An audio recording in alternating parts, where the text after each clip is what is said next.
things. What are you saying? I'm dodging the camera. I know you can't see it, but I'm dodging it because I can see it and it's freaking me out. So it's sunny and the sun's got to my brain, so I'm a bit hyper. I'm not really. I've just had too much Red Bull and I'm still on the anti-tooth pain drugs. I've dropped something. I've dropped my vape. It's all over. That's it. Show's off. Hello, everyone, and welcome to episode 3. Who we got? Johnny 6. We got, whoa. How do you say the second one down without being rude? Ulfric, greetings. Hello, sexy Grand Moff Dalton. Grand Moff Dalton, I was meant to text you. Did you remember those masks we talked about? For those of you watching that like my painting and like some of the cool stuff, I'm going to keep dodging this camera, even though this imaginary camera. Grand Moff Dalton, Protect Models. If you want awesome masks made, he's the man to go and see. We will eventually have some of his masks for sale on my website, but Dalton is responsible for some of the more insane stuff I managed to pull off with painting, where you're all like, you're a legend, and I'm like, not really. Dalton's just great at doing that. Hi Bengar. Hey Ryan, you back from the fete with your puff animals or whatever you called them? The old man called balloon animals. Hey Chris, how you doing? Oh, great. These are all, and see, like now, I met Chris at System Open, John. Yeah. So I've got a name to the face. Doddy's on. Doddy said he enjoyed these. This is awesome. Going to listen to your silky tones. Who was that? Who's painting Game of Thrones? It just vanished. No, dude, it's not your fault. I should have told you, to be honest. I've been deep in the bowels of Porgland at the moment. So, this is what's happening. Sat in a bar in Flower. I love you. I even went and brought myself an Italian sunbathing chair. I got the Wookiee on. The Wookiee is... I'll show you what the Wookiee is responsible for in a minute, because if it weren't for the Wookiee, I might not have nothing to do today. So, this is going to be the new thing, right? Because we've been talking and this, that and the other. So this is how it's going to work. 3 weeks of the month, every month, I'm going to do a live stream, except for those odd occasions where, for example, I've gone to Worlds, or like last week I had to go to London and I had my daughter, so we did a recorded one, which we'll do again if I ever need to. But generally, we are, from now until you don't ever want to watch it no more, we're going to do 2-hour live painting streams every Monday. And John's a big fan of this guy, this blacksmith guy. And he was like, watch his videos. They're really cool. And they're like 15, 20 parts. But it's like one project. And he goes from the beginning to the end. Which at first I was like, oh, no. I'll do some stuff at home. Actually, it makes loads of sense. So a lot of people have always, hi, Matt. Hey, Alan. CPL. I love all your names. It's so hard to say. 1986. I hate you. Right. Which I thought was a bad idea, but a lot of people often like, so I'll shout a price at someone and they'll be like, oh, that sounds a lot of money.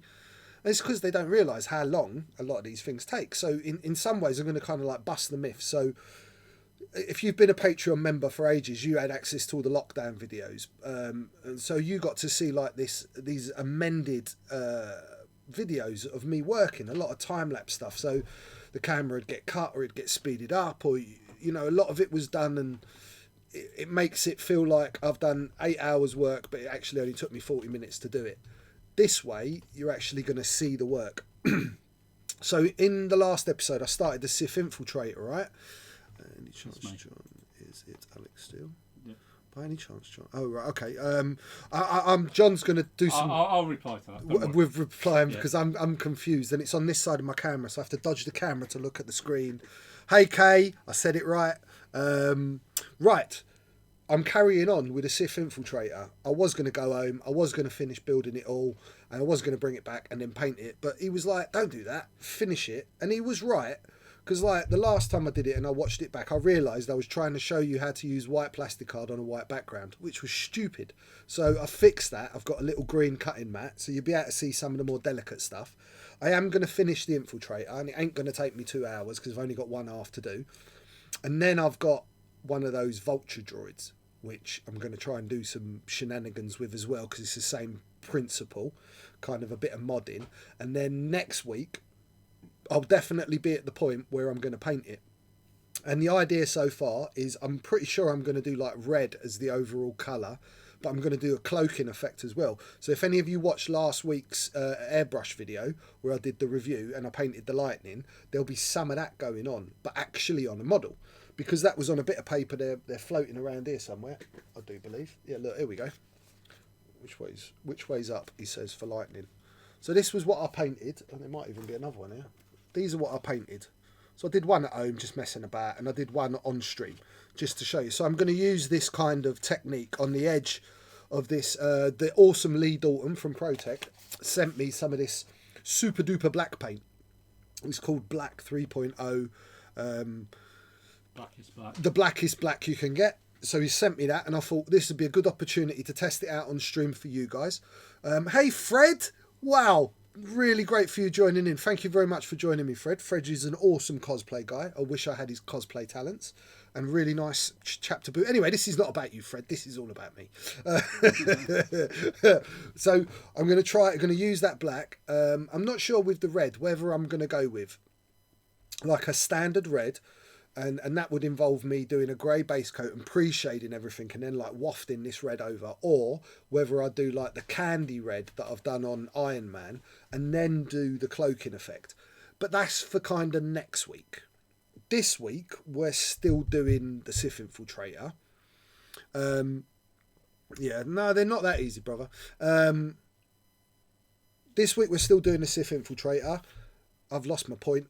But it doesn't matter. We're going to crack on in a second. But there is something I want to tell you about. So I did say, and what we tend to do, like on a Tuesday night Warlord stream, and when we do our tournaments or a Rasta and Ash, definitely, we always give stuff away, right? So I wanted to keep that up. And this obviously clearly going to cripple me because it will be, they like candy red. So it will be all from my stuff. So what I'm going to do, in order to celebrate wave 3 of my dial covers, which are going to be here earlier than expected, because my caster, Ryan, who's in the chat, is a legend, and he's like been super duper sanding and casting, and he caught his Hoover on fire because he forgot to check it, actually caught fire because it got over full. They're going to be with me on Wednesday. So I'm going to crack on with getting one of each painted for the website and for the page, and then they'll go live, I reckon, 2 weeks tops, because I need the money too, and that will finance me last bit of wave 3. So wave 3 is going to be in 2 bits. But I'm missing the point. The point was, in order to celebrate that, this week I am going to be giving you, Director John is going to make something incredibly technological happen right about now. Give me 1 second. Yeah, it's because he's on his phone to his missus. She's going, "Oh, John, hi, John. I know you're sat there." You want to see the dial, yeah? I'd like to see the dial, You'd please, like to John. see the dial. Do it, John. Do it. Do it. Do it. It's right there. Put the dial up. Buy this. Well, win this. There we go. Right. So this is one of 2 Clone Pilot helmets that's come in at wave 3, right? There was 2 types I found on the internet. This was the one where they're flying the Arc Fighter right at the beginning of Revenge of the Sith. It's got like the open, I'm pointing to the telly, you can't see. The bit below the visor is actually open, so you'd see the pilot's face, and there was kind of a bridge between, this is where like the design had gone a bit more from traditional clone helmets into getting more towards the TIE pilot helmets. It's a really nice mashup. So that is going to be a giveaway on this show. How are we doing that? Do you want me to do a giveaway where we actually do spondoolies like we do for the? Why not?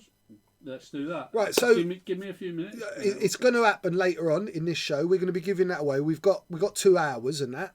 We have this thing called spondoolies. John may well explain what's happening, but that is the first of my giveaways. That will be this week's giveaway. Next week I'll give you something else, etc, etc, etc. Every week I'm going to give you something because I love you. You're awesome. And all of you that I met at System Open that I'd never met before, you lot are awesome, man. You're the reason why I keep doing what I'm doing. When you're just wicked people. I love you all deeply. Thank you for supporting me and Warlords and all the rest of it. You're going to break my wallet. Running a pure clone list with the Y-Wings coming. Is there Y-Wings? Oh yeah, there's those big ass Y-Wings coming. Dude, what can I say? You're making your, it's what you love. Why shouldn't you spend it? It's better than spending it on, fake tans and Botox, mate. because that's what I'd be spending it on if I didn't have models. And you know what? I still look pale, and I've actually got a tan because I've been lying in the garden, which is not cool. Also, John, can you put up the picture of what I'm making? Yeah. Do you know I ain't read none of the leak articles yet? I ain't read nothing, so I don't know whether that Y-wing's a tank, what it is, what it isn't.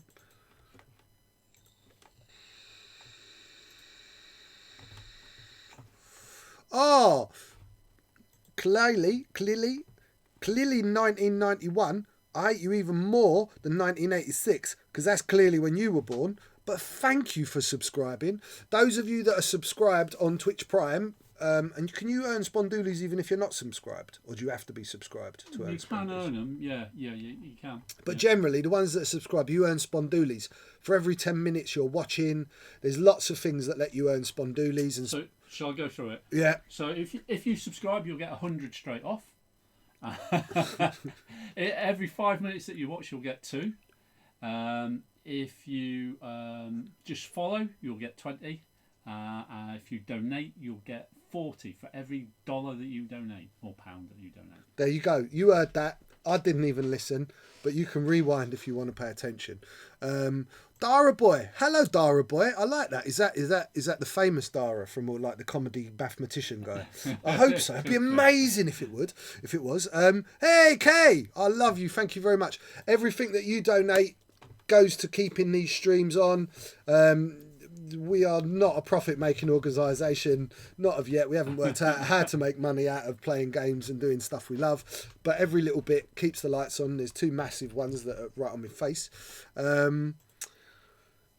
So this is what I'm making. I saw this picture on this modelling website and I thought this is awesome. It's a little bit of a kind of a more siffy-looking ship. I liked it. I thought I can do something like that in X-Wing. This is what we're at. This is what we've been doing. And we're going to carry on with that. Do you know I sent you those other pictures? Can you put some of those up? So I sent John some pictures and I just want to show you these pictures, right? So I'll find pictures like what you're about to see. And they just inspire me. And there's certain things in these pictures that I'd certainly like to get round to making. So it's great and it'll give us something to talk about as we're going through it. John's gonna do some magical internet voodoo. Ah, Richie Rich, you're too generous with your one bit. I love you, man. I love you. Just eke it out. Do like one every 10 minutes. Okay, first one. Right, so this picture. I have had this picture for about 2 years. And this will happen because those of you that know me personally know that how wet I get about the Millennium Falcon. But this is like an Imperial, and you also know, especially you, Alex Bruce, how I have this habit of sticking Defender wings on everything. And it's a Millennium Falcon with Defender wings and like a tyre canopy, and it's all been like smoothed out, and there's a bit of Star Destroyer going on. And that's totally within my modelling ability to make that. So stay tuned. Yeah. No, well, you know, some of us aren't as blessed as you, Lee, to have lots of spare raiders knocking about. I did brutalise a Sea Rock just to make a YV. TIE Falcon. How good is that, Matt? So that's one of the Falcon ideas that I'm going to try and get round to over the course of, you know, the next few months or whatever. And certainly a lot of these ideas are sat in a little folder on my phone called Inspiration. And I never really have any time anymore for myself. So these 2-hour streams are going to be where I do actually get to make stuff for me. Next picture, John? Yep. Right, now this, I do believe this is a cannon ship. This is actually a Sith ship. Once again, something else I just think is awesome looking. I don't know whether I'd try and actually make it verbatim, but I really like it. I like some of the Star Warsy things about it, and it's just so this really helps me when I'm thinking about ideas and projects and colour schemes, etc., etc. Is finding there's so much wealth of you know, pictures and stuff that people have done. Next one. God, they're having a little loving in the chat. Can we keep it on topic? Like I said, this is about me, not about you lot and your lovings. Look at that bad boy. This is like a Millennium Falcon that took some steroids, took some of James's steroids from the shop and just got massive. Quite a lot of work in this, but I think totally doable. Just totally awesome. So once again, a lot of these pictures you're going to see, yeah, Falcon on Viagra. How cool is that, man? So another one. And there may be some mashups coming. We got another picture after that one? Yeah. I think there's one or two more pictures. More. Right. Now this is the Viagra Falcon. Yeah. I'm not sure whether that's actually meant to be like a cargo pod or it's completely different. But it's just so Star Wars, isn't it? Cough, Tau Falcon. There you go. Nice. Cargo pod. I love it. I really love it. I don't know where I find these things. What's this? A YTH 5000 heavy freighter. This clearly will not do the Kessel run in 12 parsecs, rounding down. But it will carry a lot more spice or a lot more whatever the petrol was they were using. And is there one more? Yeah. But it's cool, isn't it? Right. Now this one. So, I've painted a few of these. This is Lando's Falcon from the new film, right? And this is from this is one of the what do you call, the concept artworks for Lando's Falcon. This was going to be his paint job on his ship. I have to do this. I have to just take a stock Lando's Falcon, and that is happening. Now, those amazing flames, I will be speaking to Mr. Dalton, and Mr. Dalton will make me a mask that will scale for that. So when we come round to painting that, and this will be cool because this will be like a 3-week episode, 3 weeks, 4 weeks, because there's good painting in that, because doing all the white is a lot of work, but it will be using the masks, doing the different colours with the airbrush, and then getting that. Oh, you know, I love hot rods. You know that about me. They use dilithium crystals. Thank you, King Chimp. You're always so helpful. By the way, my brother, your Porg dial is ready. I shall be contacting you tomorrow. Can you send me a high-def image of that? Of what? Oh, of that Falcon. I don't know if he's got a high-def image. That's what Rasta gave me. I just sent it to him on his phone. But there's no rush for that, my brother. No rush. I'm not ready to do that yet. But how cool does that look? The Falcon would look wicked like that. Red with white with red hot rod flames. Beautiful. So, I'll get back to making some models, I think. Right, guys. We can get rid of that picture in the corner, I think, as well, please, brother. Otherwise, I'm dodging a million things. Right, so, here we are. Sith Infiltrator. In the last episode, let me clear my decks a bit. In the last episode, I cut it down the centre with me saw, and I made this centre part. I added this gun on the front. I added this gun here. And I also mounted one of the wings with some pins. I'm going to finish it off. I'm going to add this second bit of plastic. I did find the other gun. Remember, I was like, oh, I'm not going to find it. I found it. I'm going to add the last few little bits. And then I want to make a couple of bits just above where I've drilled these holes out of my plastic card, which I wanted to show you last week. But once I'd watched it back and realised you can't actually see the white on the white, this is the way we're going to do it. We're going to do some super fine detailing with tiny, tiny little bits of plastic like this. Yeah. Chopping them up into little bits, putting them all together and making some mad gribbly detail.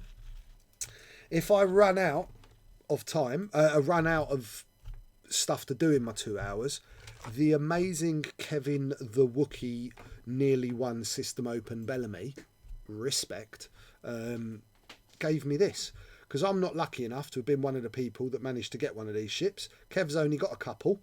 And I was like, Kev, can I have one of your ships, please?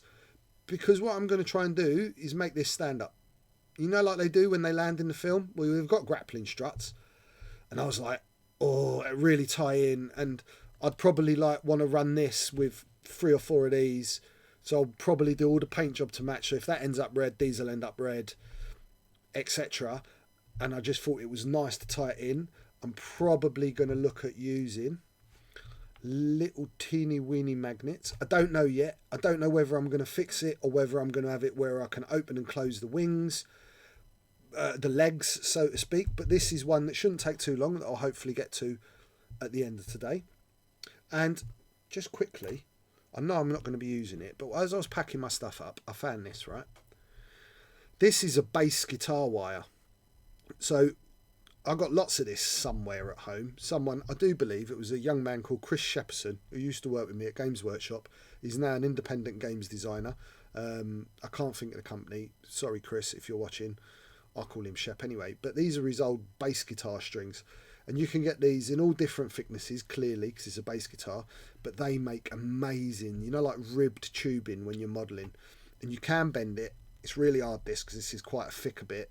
But it holds its shape pretty well. So when you want to do like those mad tubes, it was just another little tip that I wanted to share with you. I'm not going to be using any on this. I don't need it. I just wanted to show you.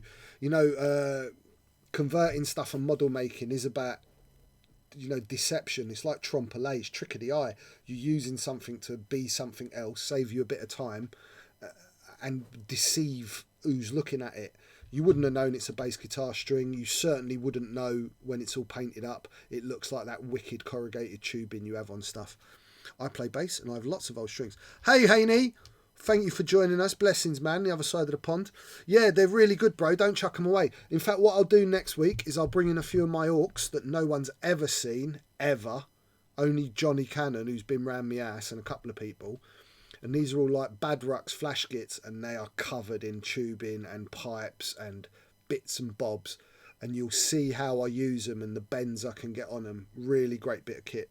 So I'm going to crack on. And remember, guys, yeah, I used to work for Games Workshop, guys.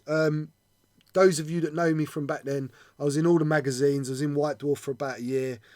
I did a lot of orc stuff. I'm pretty well published with... I was the Pig Doc at one point, and Doc Butcher. It was my article. So you can go back and check that stuff out. And then there's stuff that I've done since then that just makes all that work look rubbish, honestly. But no one's ever seen it because I kind of fell a bit out of love with it. And they were really big projects. Most of the figures I painted for 40k, I'd spend upwards of 100 hours painting one figure.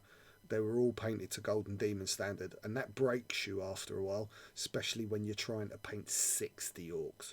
That's a lot of time. You just don't sleep. And now I'm an old man and I have to sleep. In an issue of White Dwarf. Is there really? Just for the record, I got really drunk last night. I started with a bottle of Kraken that had like that much out of it, and I ended with a bottle of Kraken that had that much left in it. And I can testify that if you drink pretty much a whole bottle of Kraken, you're an absolute mess. That's all I've got to say. But I had no hangover, which is bizarre. So people shouldn't drink. You're right, Lee. And that's why I'm drinking it all for them, to keep less people out of harm's way. So let's crack on with this. Bit of plastic card. I'm just going to fill in my gaps. Can you kind of see that in that light? That little dark lines where I've put a pen mark and I've just scribed 2 lines in like I did last week. I'm just going to get that stuck in there. Those 2 lines marry up. Can you see those 2? Oh, it's much better. You see those 2 panel lines? They marry up with that. So when I've shaved it all back, we're going to have some continuity going around the model. So for those of you that weren't with us when we started this project, it was actually 2 weeks ago, because last week we did the airbrush video. When you go about converting a model, now there's lots of this stuff that you'll see on the internet, and like, I ain't trying to slag anyone off, right? This is just my personal opinion. Recently and in the past, I've seen people that have taken something like this, just glued a load of 40k stuff on it, and it looks terrible. You shouldn't be trying to make conversions that look like conversions. You should be trying to make conversions that look like a production model. The greatest compliment you'll ever get when you do a well converted, well modded ship is someone will say to you, "Where did you get that?" That's what I'm aiming for. I'm aiming for seamless joins. I'm aiming for continuity with what I've left of the model. I want it to be magic. I want you looking at it painted going, how have you done that? How is that possible? Where did you get it? So that's what this is all about. This is about, really thinking about stuff, taking your time. Also, guys, I always forget something, don't I? Every single time. Forgot my glasses. So if I get this slightly wrong, you're going to have to forgive me. So, oh, I'm out of shot, sorry. So I'm just running glue down this cut edge. Now this edge was cut with a saw, it was filed and it was sanded. So we had this lovely, lovely flat edge, both sides, so that when I stick this bit of plastic card on there, I'm going to get a really good join. Let me just clean that off. I've got a bit of glue on this side. I'm just going to clean with that. That's it. And we're just going to check that I've got this the right way. I have. And in it goes. Right. So I've got that on. I'm going to get a little tool to help me press that on. So I'm just making sure there's a good contact down both surfaces. Okay. Now, what I'm going to do, I showed you guys this last week, that you can use super glue as a filler. So I'm going to run a line of super glue just along here. Right, my toothpick creates that little point and the glue just runs into that gap. And what that's doing is that's filling any line. I'm going to let that dry, obviously, but as I cut this back, that's going to become part of that plastic and it will be seamless. So when I do come to paint it, it will be gone. So like there's a minute, there's hardly any underneath, but I'm going to do the same thing underneath. This just saves me doing it a little bit later, because I can actually do another thing while I'm waiting for this to dry before I start carving it in. Because you'll see that I actually carve this round. So we've got a nice glue joint all the way around. You can see this side that's already been carved back. We were done on that side, if you remember. And if there's any messages that come up, John, that I miss, because I'm prattling, you just tell me, mate. I was about to say, Bengal was just reminiscing a story about at 14 years old looking at a white dwarf and couldn't believe the paint job either, especially in the about section saying he was colourblind. Yeah, joys of me being colourblind. Like someone was having a discussion on the internet the other day about, oh, now we've got all these different manoeuvre colours, should we have something for purple? As far as I'm concerned, they should take all the colours out of it because I can't see any of them. Like, what is this green, orange tokens and all of that? You're just confusing a disabled boy like me. They should all be grey. Okay, just call them a name, give them a name. Stop with the colours. Thank you, Bengar. Yes, and I am still colourblind. You haven't got better. No, it doesn't get better over time. So, just securing that. I'm just going to give that a couple of minutes for that glue to dry down there. And what I'll do while I'm doing that is I'll fix the other gun. So this is a little 3D printed gun that my beautiful friend Alessandro brought me. I'll show you a few.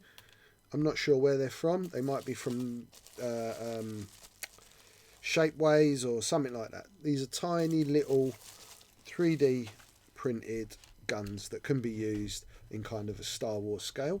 So I'm using this guy. I'm going to put these back in. They're frosted, they're ultra frosted detail. They're really crisp. I'll give them that. I've never worked with it. At the moment, I'm cool. I'll see how it paints when we get to that. So what we're doing here, this is where I cut it off. I'm just cleaning that, checking for mould lines. There shouldn't be a mould line because it's 3D printed, but I don't know, maybe it's just the way the resin looks. I'm still running my knife down it. What will probably end up happening, I haven't got my glasses on. I'm blind. Genuinely blind. I'll end up painting it and then I'll see a mould line and I'll have to go and scrape it off. But let's see where we can get to. Where's my little pin vise? Right, so pin vise. Right, you all know what that is, or a little drill bit holder. Lots of different drill bits. These are micro boxes with loads and loads of teeny weeny ones. You can see how many I've broken. I should replace this. But this is something you should all have in your modelling kit. Pin vise, Swan Morton. To be fair, with just those two tools, maybe a pair of clippers and a little metal ruler, you can pretty much accomplish the world. That's moving up, little sculpting tool. But really, a few files. These are all the tools you need, guys. You don't need to go and spend billions and billions on fancy tools. It's all done with the old-fashioned way. So I've got my little pin vise. I never just glue things like that straight onto a model because they end up coming off. So I will drill a hole in this. Let's get under camera and move this out of the way a second, and that, because I'll end up putting my hand in it. So remember, guys, for those of you that are new to this stream, if you want to ask questions, if it doesn't have to be about what I'm doing, it can be about the project you're working on. Yeah, I'm watching, guys. So I would very much like that. I'd like you to use this as basically tutorial time. So if you were doing this one-to-one with me, you'd pay a lot of money to sit in front of me and do it. It's what I used to do at Games Workshop. I used to do tutorials. You've got me for 2 hours every week. Please bang away with questions. I'm sure if, for example, you had like a picture of a project you were struggling with, we could get you to send that to Weekend Warlords live while we're doing it. John will put the picture up and I can talk to you about it. Yeah. Right, so I've drilled a tiny little hole, and now I am going to find now this is brass rod. So modelling products generally that I use are plasticard, plastic tubing, plastic strip, that sort of stuff. And then I also use brass tubes and brass rods. So this is more for the model making, and this is for pinning. It's still, I make antennas and this, that and the other. So I'm going to cut this end so it's flat, using the flat of my snippers. So you've actually got like a properly flat edge. Little bit of glue on the tip of that, and then I'm going to find my hole without the glasses. I'm not going to say anything rude, nor shall you, Dalton. And then I'm just going to cut it. We only need to leave, I don't know, what's that, 2 or 3 mil sticking out. So now, when we glue this, it's going to become integral, and it ain't just going to pop off. You ain't going to pop it in a case. You guys should be doing this with all your stuff. If you break a set of wings off something, think about pinning them. Don't just glue them back on, because they'll be all right for a bit, but then they'll break off. So I've already got pre-drilled hole. I drilled it last time as I was doing it. Let's pop that through. Now it's a bit rich, as you can see, and I don't mean Richie C. E equals MC squared. His question Lee asked. What did he ask? The formula for special relativity. Lee. I love you, Lee. You're lucky I love you, Lee. I do love you. And I am going to come, by the way, on the 12th, even though I'm going to miss a Sunday here. And I hope you realise how much of a declaration of love that I will miss a Sunday at Warlords for you. Right. So I'm just trimming that back down. I would have answered sooner, but I couldn't get the superscript working. Superscript. I don't even know what that means. Still a tiny bit rich. And I don't want that rich, because over the top of that I'm going to make like a little computery gubbinsy panel. So that's it. Now we're down to that point. Look at that tiny little bit. Let's get my glue. Bit on there and a bit on those 2 edges. Let's get that in there. Boom. Boom. That's patented Rasta word. Boom. I use it on all my cooking videos. Not that I've done one recently. I actually spent my weekend gardening, guys. I've planted all my veg. I'm such an old man. I've planted all my veg, and I will take you on a Facebook internet guided tour of my garden in the next week or so, when everything settles in a little bit and you can see how I make the pennies stretch by growing my own food. Just food, mind. It's not Holland. So that's the other gun on. This is dry enough. So now what I'm going to do, so instead of, I explained this in the last episode of this, instead of me trying to make this piece perfectly to fit in, it was easier for me to over make it. So can you see that? You can see that.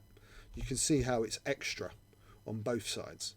And I am literally going to trim that back with my knife. Gently, gently. You don't need to try and get this all in one hit. Right, also, I'm meant to tell you to cut away from yourself. So, cut away from yourselves. Ignore what I'm doing. Right? I can't. I don't get how you have any control. Go, look, I actually nearly cut my thumb then by showing you cut away. I tend to hold my thumb against something and then I pull my knife towards myself. Right? And all I'm doing is shaving. I'm not trying to get straight towards it. I'm just working off, look, Can you see that peeling? You let the knife do the work. This is a brand new Swan Morton blade. This will go through you like butter, like a hot knife goes through butter. So please be careful. My father was a butcher, and I spent a lot of my childhood handling big, dangerous, sharp knives. It doesn't mean I don't cut myself. It just means I've cut myself so much, I've kind of worked out how to not cut myself as often. So please, you guys could file this down. You could Dremel the edges up until you get right near the point where you want to get right close. But for me, this Swan Morton is the way to go. I'm proper blind. I'm literally making this model using the force, everyone. I am really struggling to see. It's okay. It's okay, George. So the raffle has started, and we've got quite a few entries already. We've got 1, 2, 3, 4, 5, 6, 7, 8, 9, 10 people entered. As an extra incentive, you guys, I will be receiving those dials Wednesday or Thursday. You will have them in the post, that dial in the post this week. So whoever wins it will own one of my Wave 3 dials at least a week or two before they are out. Right? I know, Ryan, you're only watching because you want me to do the blood. Because Ryan is the guy who casts my dials, right? Yeah. Ryan's an incredible guy who's done a lot of work in special effects, and he's right into his zombies and his ghouls and all that sort of craziness. Do you ever remember I showed you some dials that had been modded with teeth? Yes. That's Ryan. That's Ryan. Oh, okay. So whenever Ryan gets a miscast dial, he turns it into like a zombie dial for himself. That's pretty cool. It is so cool because no one else in the world will own a dial that looks like that. Right. So I'm getting very... Can you see that? Can you see the profiling? Can you see how that plastic is following close to the profiling? Now, so you can use your knife that way, but then I can also turn my knife flat, and then I know the noise is horrible, but you can also run. If you keep it flat, I want to use a big word for that. Is perpendicular a good word? What's perpendicular mean? It means two lines together that Okay. don't meet. Right. So don't keep it perpendicular. Keep it flush. Flush. I'm going to use flush. Right. And you just run your knife gently along the edge. You'll know when you've hit ground zero because you'll start to affect the paint on this bit of the model. That's when you know when to stop. So this is all about time. So I can feel the knife actually touching. Let me see if I can turn this a bit. I can feel the knife touching the model. I can actually see it. I say you're right. Perpendicular is the right word at 90 degrees to the surface. Okay. See, sometimes I know big words, but I'm not sure what they mean. But I like using big words because they make me feel good about myself. Right, so that side's pretty close to done, I think. Now, so when you're working with plastic, right? So, and I've just scraped it this way. So what happens is this bit of plastic will create a burr on the inside here, right?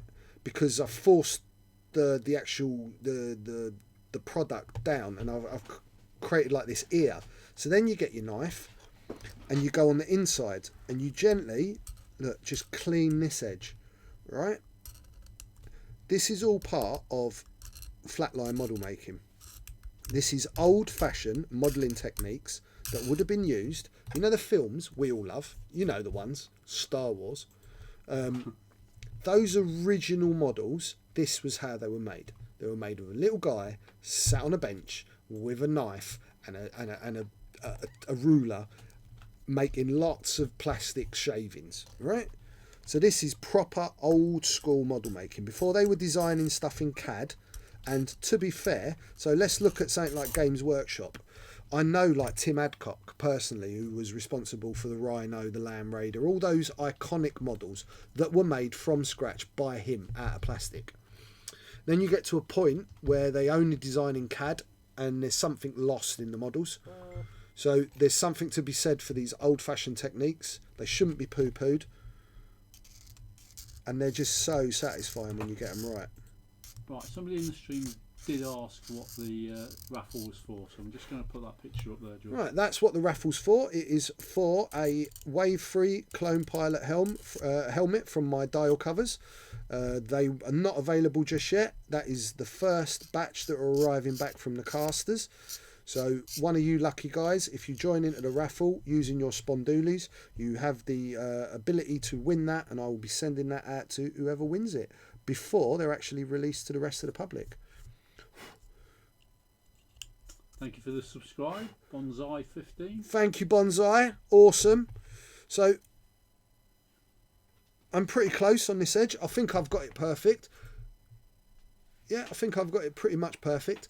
I'm not going to lie, I'm a bit blind at the moment. So I may well get home and be like, oh, it's not quite perfect. I'm going to just shave that a little bit more. But it's good enough for what we're doing today. And we're doing the same on the underside. You can see me working towards my thumb. This is what they don't want you to do. But if you're careful, right, and you can feel as you're getting, this is where you're going to get cut normally, yeah? When you're putting too much pressure, don't. You just let, look how sharp, that blade just gently. And if you're gentle with it, you'll not cut yourself. But I am not advising you do this. Right, somebody's just asked in the chat the question that what were we discussing earlier about magnetising your dials. On the question I always had about your dial is, how do you magnetise a dial for the dial cover? Like, do I have to drill? Right, John, would you be a darling Yep. and grab me a dial cover? Yep. And I will show you. Right, so I was at System Open, and I'll be honest with you, right, I've sold loads of my dial covers. I haven't sold nearly enough of my dial covers because I am trying to run a business, and I don't want to be rich, and I don't want to drive a Lamborghini. I just want to pay me council tax, poll tax, you can see how old I am, and give my kids Christmas presents and stuff. That's all I want out of life. I'm not a greedy person. I'm not driven by material things. So I'd like to sell more. I spend a lot of time. So here is my R2D2. I so happen to have them all with me today because John wants to take some photos. When you buy my dial covers, forget that it's painted. Imagine this is an unpainted dial cover.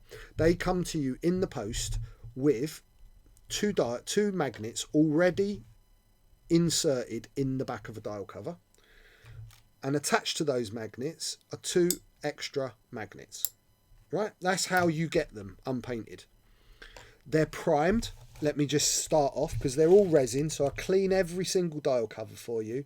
I wash them all, I prime them all, I hand drill the holes, then I mount you the magnets, and the polarity that way is the same across all my dial covers. So it doesn't matter whether you buy one today or you buy one in 2 years, the polarity will always work. This is one of my, when you buy a painted dial, you get one of these with it. You get a painted Rasta Maice FFG dial cover that's already magnetised for you, that your dial cover sits on. Boom, look like that. Do you see how it picked it up? That's what I was saying about polarity. So when you get it, you've got the two spare magnets. These dials are designed to work with Scum, Imperial and Rebel dial covers. And the reason why they don't work with the other ones is because they weren't available when I designed this product line, and the new ones that they've released have a completely different shape to them, and they're like right flush to the top of the dial cover. So if you were to use those, you'd have to look at drilling holes. And the reason why, when I came to design these, I spent about 8 weeks trying to work out how to mount these the most effective way.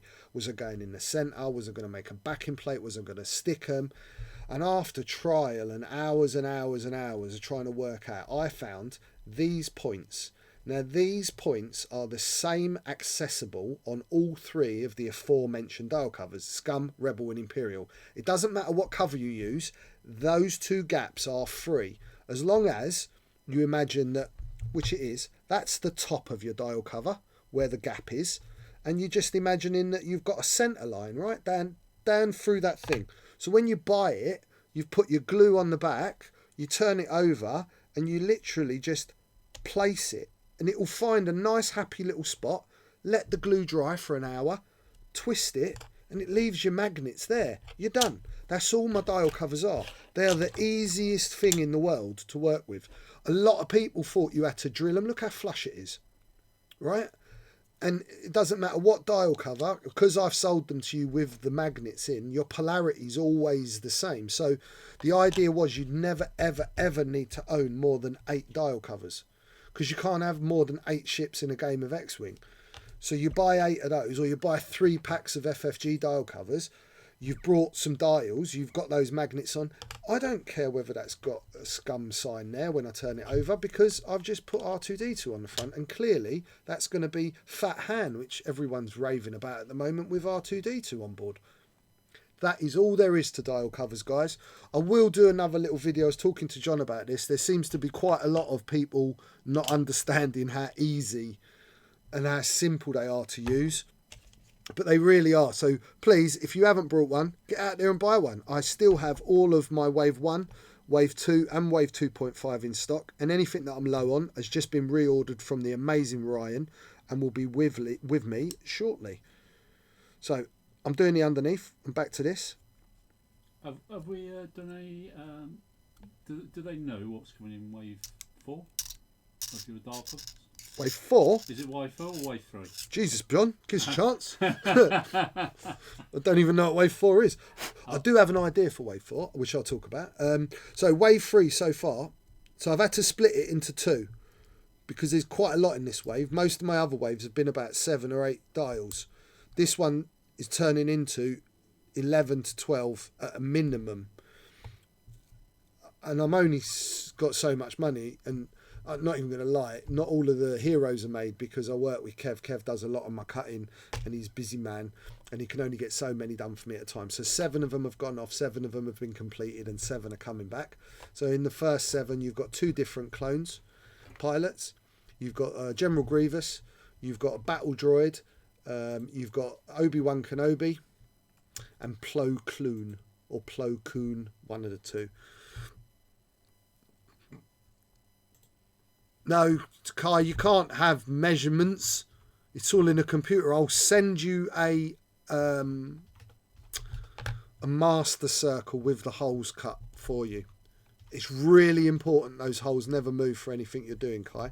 So I've cleaned the underneath.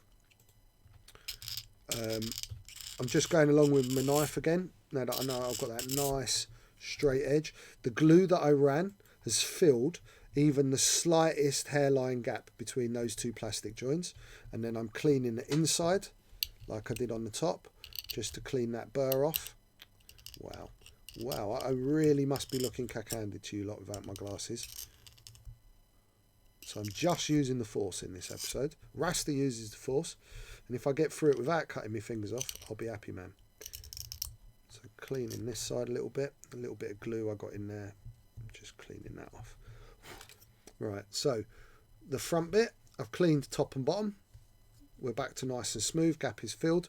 I'm going to go this way. Now this way I am going to cut towards the mat.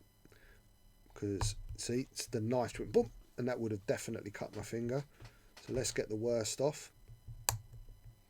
And then I can shape that slightly now with the knife because I'm not having to put as much pressure. But I'm still keeping my thumb out of the way, if you see. And when I go quiet, that's because I'm concentrating. Sorry, guys. So just cleaning that off. Right, so somebody's just asked what are spondoolies, right? Right, John. So, and now, a message from our sponsors. Always wanted to say that. Spondoolies are our virtual currency for Sorry, entering... I'm going to stop you. Yeah. I have just had an idea. Go on then. Do you know what we need to do for you? What's that? We need a max headroom. You know, like Jar Jar pops up. yeah. We need to do you, max headroom you up, and have you going spondoolies. Right? Seriously, I'm going to make you famous, dude. Right, back to John. So spondoolies are our virtual currency for entering our giveaways. You get them by watching the stream, by subscribing. So you'll get, just by watching the stream, you'll get them. By subscribing or cheering or donating or following. So subscribe, cheer, follow, watch. Yeah. Or donate. Or donate.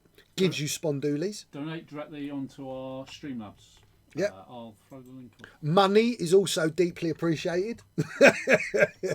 You can just PayPal me. PayPal us. Give us some monies. Right. I'm done. I'm done with that. I'm done with like the only thing I've got. Can you see that little crack in the middle? So I need to get something in there. Right. And I think I will put a bit of plastic in there. I could put a bit of green stuff, but that's going into like a chasm. So it'd be about 200 quid's worth of green stuff to fill that hole. So let's try. Let's all look. A little bit of plastic strip. So this, you don't always have to work at. So that bit I just used was cut out of a big old bit of plastic, right? And then you can buy these in all sorts of thicknesses. I don't know what that is. That looks like about 1 millimetre or not quite 1 millimetre thick. I've got some here, which is like really thin. I've got some that's look, even thinner. It's like a Rizzler paper of plastic. And then I've got some at home which is like 3-4 mil thick, and you need like serious help cutting it. But these, whoa, bright out, white out. These are packs of different plasticard. And they come in strips, tubes, flats, L's, I-beams, all sorts. This is out of one of those packs. So let's have a look here. Is it going to fit? It is a bit too wide, but it ain't that much too wide. Can you see? So probably what I'm going to do is I'm going to cut this like this. So I'm going to cut it bigger than I need, first of all. Right, so that's definitely, I'll put it in like that. We've definitely got enough there, both sides. And then I'm going to put my knife. Now, I weren't much, I was about 1/2 mil. Careful now, yeah? So flat of my blade I'm going to use. And I'm just going to cut a line. Look, can you see that? See what I just did there? See that? When you're using the sharp Swan Morton, it's amazing, this stuff, how it cuts. Now I'm going to go back and I'm going to test fit. Right, so what this is actually looking like. Yeah. So if you can see, let's get that in camera. Right. That's not actually square. So what I'm going to need to do is create a bit of an angle. So again, I'm going to go back to my plastic. And there you can see I cut a sliver, and I'm going to do another little bit on this side. Let's do a little bit more there. So I've created a little bit of like a spear almost. Now let's go back in this gap. Let's get you in camera. Not far off, not far off. Still a little bit fat right at the top. So let's give that another little shave. This time I'm going to just use my knife to scrape. To just, you know, we're talking microns now. Hundredths of a thou. Don't know if any of you younger people will even understand what I'm talking about with that. But a micrometer would be a oh, look. There you go. We literally, oh, it's very hard. There we go. Look, we have a perfect fit, right? So it fits in that gap. So let's get our magic super glue on my toothpick. Because you can't be trying to get super glue in there with an actual super glue. You've got to use something to get it in there. You can use a bit of wire, toothpick, whatever, but be tidy with your glue. So let's try and, so it's hard for me, yeah, because I'm watching a monitor, but I'm not working where I can actually see, so I'm trying to work it at the same time. Okay, I've got that in. I've got my little tool that I'm just going to push into this just to make sure it's nicely seated. It's just a sculpting tool, could be anything, just something to get in that gap. That's on, look, nice and stuck. So again, I'm going to cut, just going to, yeah, you see, just cuts off nicely. There we go. I'm just going to take a tiny bit off. So that makes a perfect fit there. I'll check if it's rich underneath by just running my knife, a little bit rich. And also here, look, because I've gone both sides, we know that we've got a nice flush. Do the same on that side. Yeah, nice and flush all the way down. Perfect. Those panel lines here. I'm just going to nick that into the plastic as well. So I'm carving with my knife. Right, that will come more apparent as I've gone on. Right, so 2 guns on the side, 1 gun on the front. Let's get another gun on the front. Let's remind myself what I did with that. I just took the whole thing of that off. So a little line there, turn it over, a little line this side. You don't have to cut all the way through. Then a little wiggle, give you a nice clean snap. It's quite hard plastic, whatever they cast this out of. I'm not sure about all the different composites of plastic. Now this will have a mould line. Right, these are my bugbears when I model make. Mould lines make people know that they're not real. So when you're doing photography and you suddenly pick up this weird little plastic join line all the way around something, that's not how things are made. Unless they're like cast from cast iron, but I can't see cast iron spaceships doing too well in the vacuum that is space. Did I drill that? I didn't. I remember stopping myself drilling. And look, that mould line goes right over the front of the gun. So I'm just going to clean that off. Oh, sorry everyone. I leant on my table and it all went mad. Yeah, I remember. So let's try and find the same sort of orientation. Now I need to cut this at a bit of an angle. So let me lay that down and let me show you what I'm doing. So I'm cutting at an angle.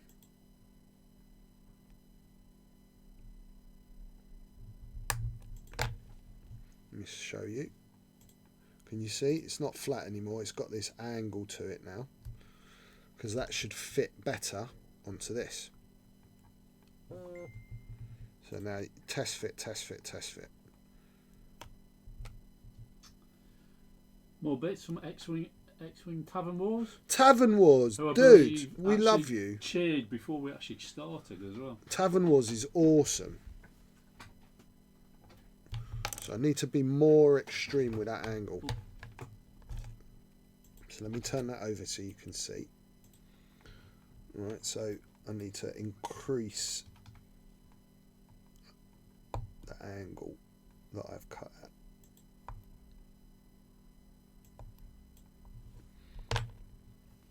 Because I'm trying to match this weird shape here where it's going to sit.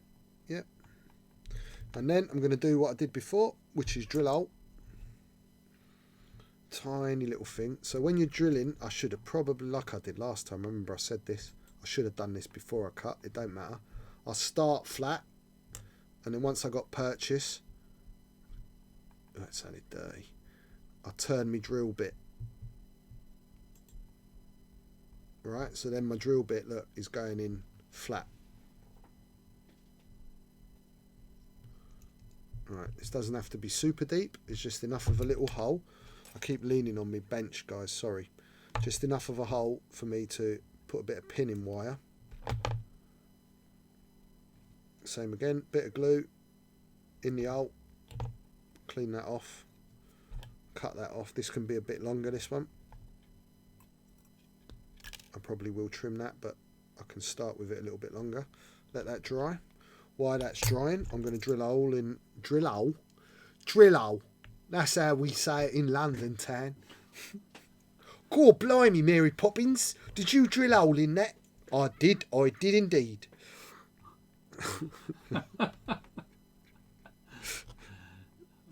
That's for my American friends. They like that. They think it's charming. I probably think that's posh British accent. That is posh, man. Right, let's extend my drill. Oh, look, I've made it bigger, everyone, by touching it with my hands. Life lesson right there. Stop laughing, John. Oh, it's gone all the way. It's gone deep. John's shaking his head because he knows that I'm still going to do it. Even if he goes, right, no more of your innuendo smut. You see how that fits? Look, I ain't even glued it. Bang, it's strong without glue. That's the point of using pins, everyone. Right, this was a big thing from when I was doing 40k stuff, where people would try and glue arms on stuff, metal models, and they'd drop them and they'd be like, oh, it's all broken and ruined. It was like, did you pin it? No, then that's why that happened. Little touch of my glue just round here. It's just going to find the gaps.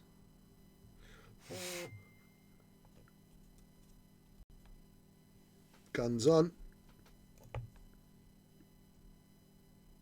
2 pointy pew pews. Let me just take a little bit off this. Just to get a bit more parity between the two. So we've got 2 guns on. We've got the 2 extra guns that were in the picture. And we've got the wing. This one's already been drilled, I do believe. Yep, this one's been drilled. Where's the old governor? There's the old. So that's the first wing on. I am going to mount the other wing in a minute, but it's just pinning. You pinned these last time. I did. I pinned this one. I never got round to this one, but I'll do that. But what I'm going to do now is I'm going to make something for here. This is what I wanted to show you last week, right? But because we were on white, you couldn't actually see what I was doing. So this is where we're going to start getting a little bit fancy. This is cool. This is like what I like doing. So super thin plasticard. So I'm just eyeballing this, right? So I've used, can you see I've used this edge to find a straight edge, because look how unstraight that bit is. So let's straighten up this bit of plasticard first, right? So that I know that I'm working with something that's parallel. So we know that there's an L there, there's a 90-degree angle there. So I can turn this round, let's get rid of that. Now as long as I follow that line, I know I'll have something as wide as this bit of ruler. This ain't going to be like the finished bit, but I just want something that I know I've got square edges on. Okay, so this is going to be the first layer. So there isn't a lot on this model, really. Let me see if I've got any bits to explain what I'm talking about.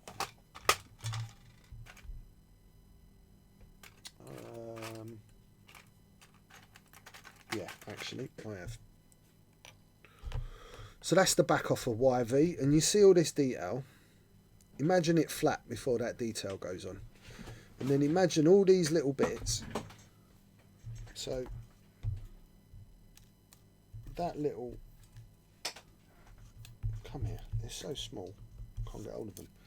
Like there, see these 2 little dots? That's just this, cut like this. And turn it over. Cut into a single cylinder, picked up like that on a knife, tiny bit of glue, and plop, put on and put on. They're just geometric shapes. And if it gets really complicated, you know, for example, you've got a rectangle that's just then had a couple of little strips put on top of the rectangle. That's all it is, right? So debuff it, demyth it, stop looking at it as a whole, look at it as bits that are layered. And that's what we're going to do here. I want to make something that goes above where these guns are mounted to look like it's had some modding. So I reckon that's going to be about wide enough. I ain't doing nothing too strict with this. I'm just eyeballing stuff. So I'm just going to have a look over there. Yeah, that looks about wide enough. Now I want to make 2, so I'll use this one piece. Now let's cut that to about there. And let me again hold that up and see. Okay, so now the wing kind of folds in a little bit, so I'm going to put, it's pretty square, I'm going to put a slight angle at this edge. So right? So that's gone from square to then this sloping edge at the front. So that sloping edge at the front is going to follow the contour of that wing. Look, can you see? So it follows that. So now that would be layer number 1. What I'm going to quickly do is copy it this side. So let me get that. Let me put that on there. And let me use that as a reference to just put my knife against. Right, so now I've got 2. And put that to one side because that's going to be the other side. So we'll go back to this one. Sorry, John, you were about to say something. There's a few questions on YouTube. I don't think the YouTube chat's coming through, to be honest. But there aren't masses of people on YouTube. But there's a couple of calls for a Jar Jar dying. Yep, it'll happen. Yeah, in fact, that's just come through on the chat now. And then Matt Cole says, "Are you planning to do perhaps a Sarge Ventress and or Count Dooku doll to keep with the Clone Wars theme?" Right, so wave 3 is in 2 bits. The first 7 I just told you. There's another 4 that are definitely coming. It might be 5, but the other 4 that are definitely coming, and it will be like a few weeks after the first lot hit, is Count Dooku. If you look at Weekend Warlords that just posted, his little picture of Count Dooku is the drawing for my dial. Count Dooku, Ahsoka, a tactical droid, and Mace Windu are the other 4 that are definitely coming. A Sarge, yes, I'm planning on a Sarge. I'm probably going to wait until they re-release the Shadowcaster, where I'll do a Sarge and a Sabine. I'll do stuff that's in it. So John was asking about Wave 4, like as if I know what Wave 4 is. I don't. I haven't nailed anything down yet, but I did see recently that they're releasing some ships. I know I need to do something for the Naboo Starfighter, so I will. I'll start looking at whatever helmets they wore, but I think they were pretty boring, to be honest. I might do some sort of Anakin one as well, but there's not too much coming. It's re-releases. Something that did catch my eye that's being re-released, that I've already got drawings kind of scribbled, nothing set, was the Ghost. And the Ghost offers me 6, 7, maybe even 8 characters that you'll all know and love. Captain Rex without helmet on, so we've got all the big bushy beard, Captain Rex. We've got Hera, we've got Kanan with his visor, we've got Ezra with like one of his helmets on, we've got Sabine, Chopper, AP5, just to name the ones off the top of my head. So that would probably be what I'll do, is I'll do like a smaller 4, 5 dials which will cover every character in a re-release. And remember that I'm working only with the knowledge that when they release it on the internet, that's when I find out about what's coming, and I'm trying to match what I'm doing with what they're doing. And by the time they've announced it, it's already halfway to you, and I haven't even started drawing. And there's a massive design process in the dials, huge design process. So they do take a while when I find out. I'm going to get back to this. So look, first layer. Now what I want to do is I want to cut a little bit out of this. And I tried to show you last week, but I couldn't because it was on green. So look, I'm just nipping in with my knife. 1. Nipping in again with my knife. 2. Turn it. And then I'm going to cut across in that little bit that I've just... Right, look. Now, can you see that on the green? Right, now that's a perfect little square cut out of that. And that's the sort of thing you see on models, on a lot of the Star Wars stuff. They have these little bits cut in, little bits cut out, and they make it look, once you start putting it together, it hides the geometric shape of what you're doing. So let's get this bit on, because this is just first layer. Spot of glue, shouldn't need too much.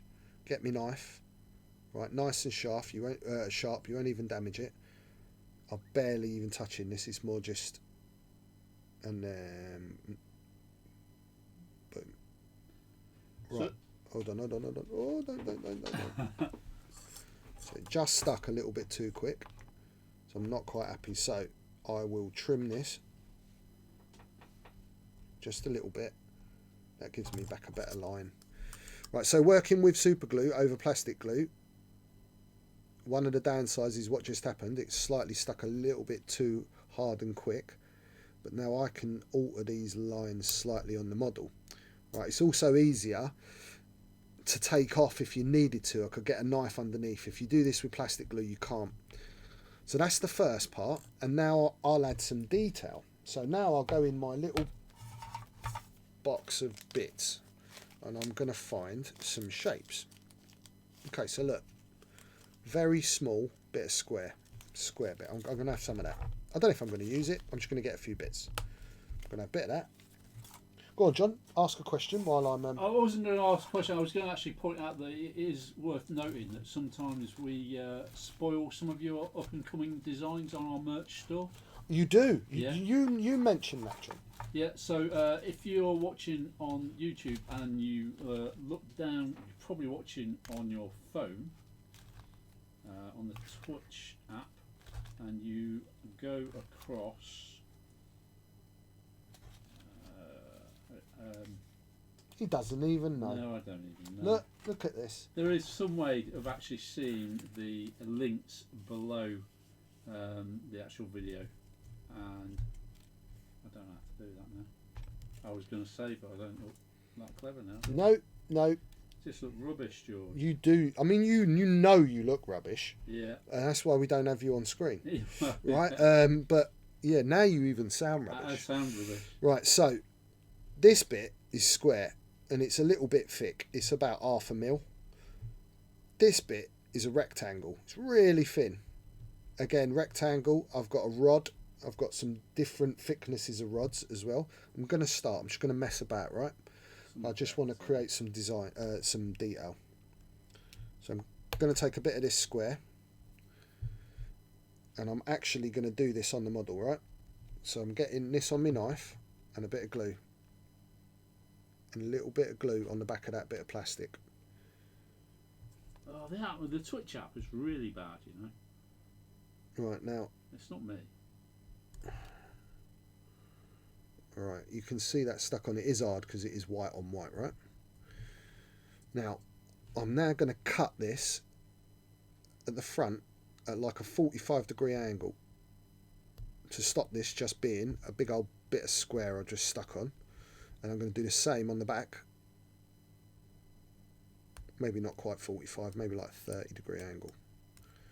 Right, so now you've got these two angled edges, both on both ends. Can you see that a little bit like that? And then I'm going to create a little bit sticking out. I'm going to use... Do I want to use the same one? I do want to use the same one. So, tiny little bit. Look at that little bit. Right, this time I'm going to do that angle first. Whoa, off it goes, that bit I didn't need. And I'm going to square that back edge off, all under my finger. Alright, so there you go. Can you see this tiny, tiny little piece? So just going back to what I was saying. So if you go to our channel on the Twitch app and then click the info link, you can see the links to our merch store and various other bits and pieces and stuff. Buy a cool t-shirt with my drawings on. Yeah. Do it. Do it. There's not a lot there at the moment, but we put them up every now and again, and they are limited. We don't have them up all the time. So now I'm going to go sideways. Or you've got a bit of a shadow so you can see that bit I've put on.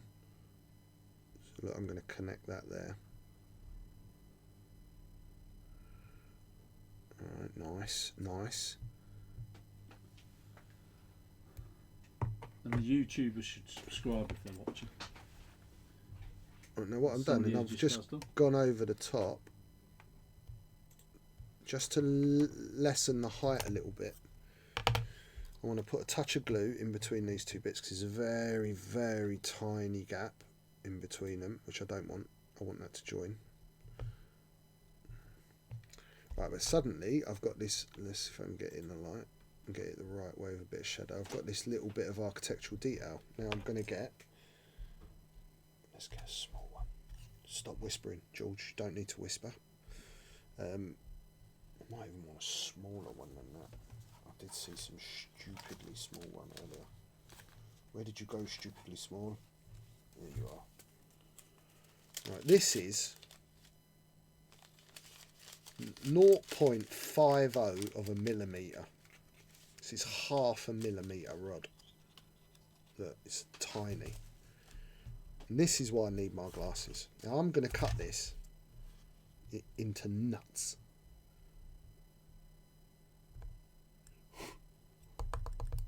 Do you see that? That. No, that's not it. It's on my knife. Get off my knife. Okay, let's try another one. Right, so when you're doing these, you'll probably lose 80% of what you cut.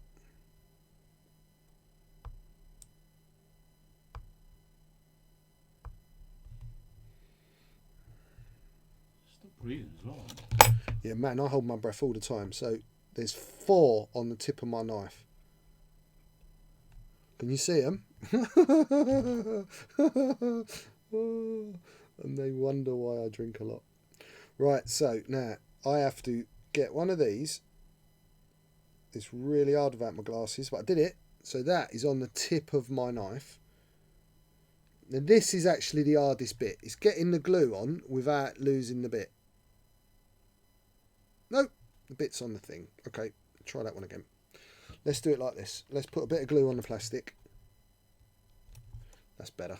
That makes more sense. Let's get one of these gribblies and let's stick that on there. Boom. Right, now you lot ain't even going to be able to see that because it's white on white. Yes, you can. Just there. Can you see it? Right, it's a little bit of detail. Now, when that's painted, that is going to look like part of the model. The same as, like, see these tiny little bits of detail that are on it? It's like that, right?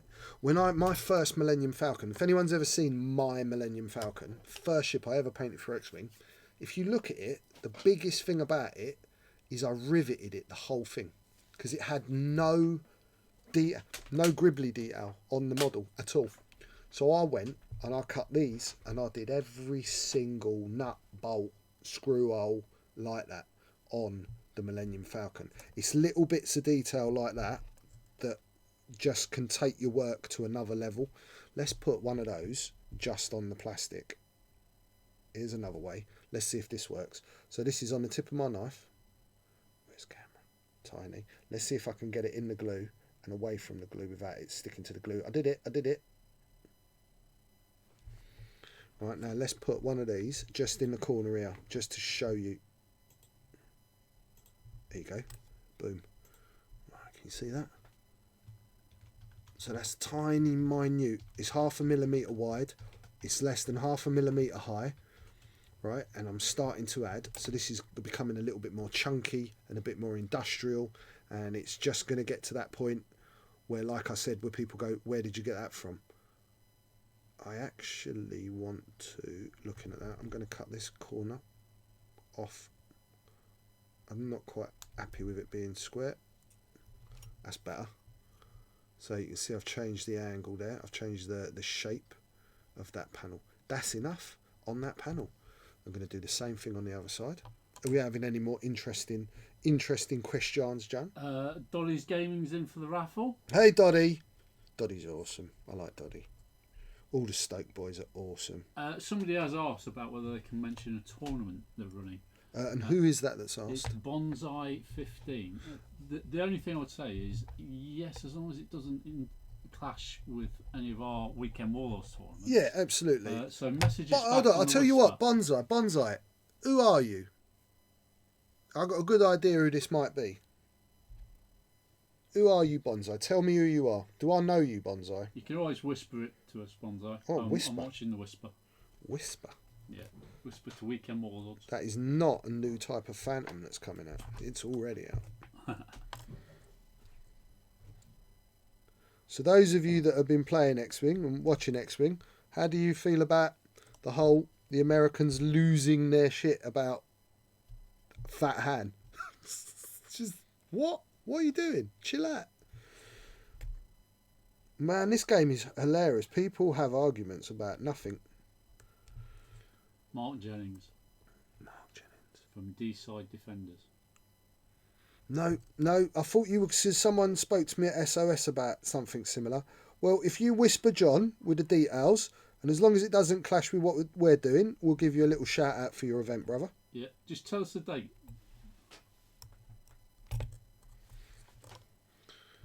So you can see I've cut that in, done the same again. Happy with that. It doesn't go over this panel line at the front. We're going to get back to my little square rod.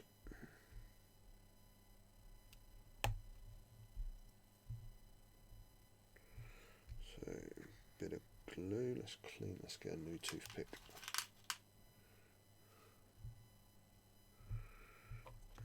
Where are we? This side, that side.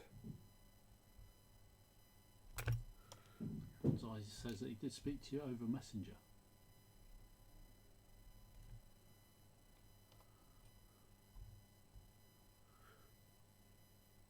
I know when they like messengers, you're not called Bonsai on Messenger, are you? So, like, honestly, right?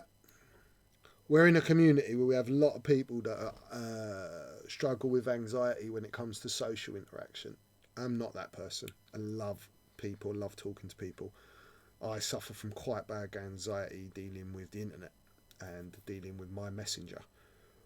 My messenger is often one of the most oppressive parts of my life because I will wake up to 115 different conversations. I'm not even joking.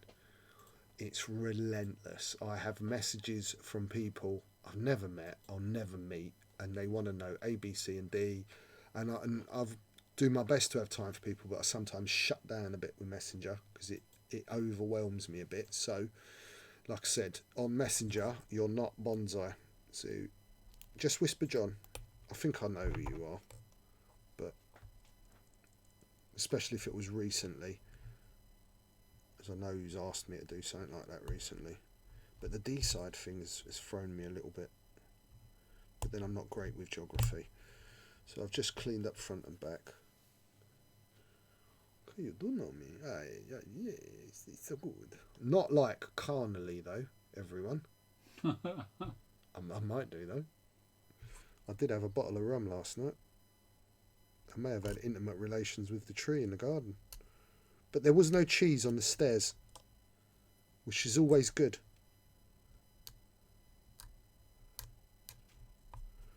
Do you know the thing when I get really drunk? I can't. I don't have a whole night's sleep. Oh. Like you'd think it'd knock you for 6. Yeah, no, every 2 hours I'm awake. Yeah. Thinking I've slept until 4 o'clock in the afternoon, and it's like, it's 4:30 in the morning, you idiot. Yeah, it's really bad for your sleep. Yeah.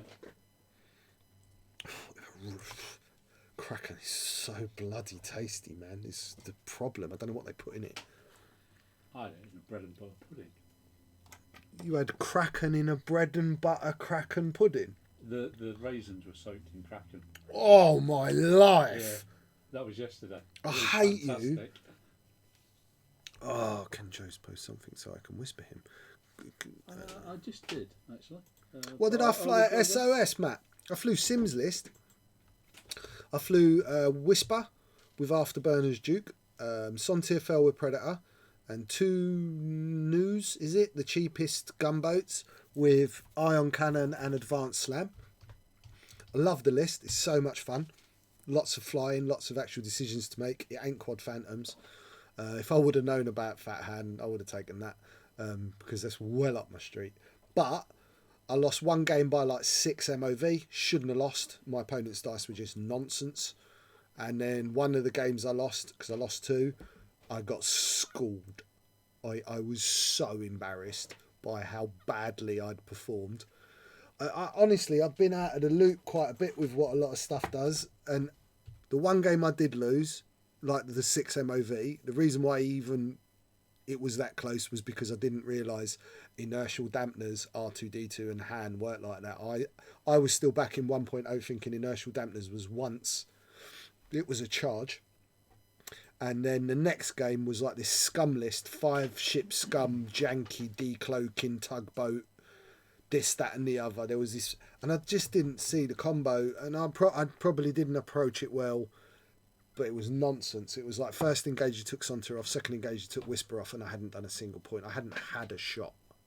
I got schooled by this Polish guy, and I apologised. And I played right until I had 1 gunboat on 1 hole before I conceded, because I was like, I should concede instantly, but it ain't my speed to do that. I'll play out until I've either completely lost or I might have had a chance. There was no chance of me bringing it back. The guy was well practiced with the list. I'd had like 6 games with Sims List before I took it.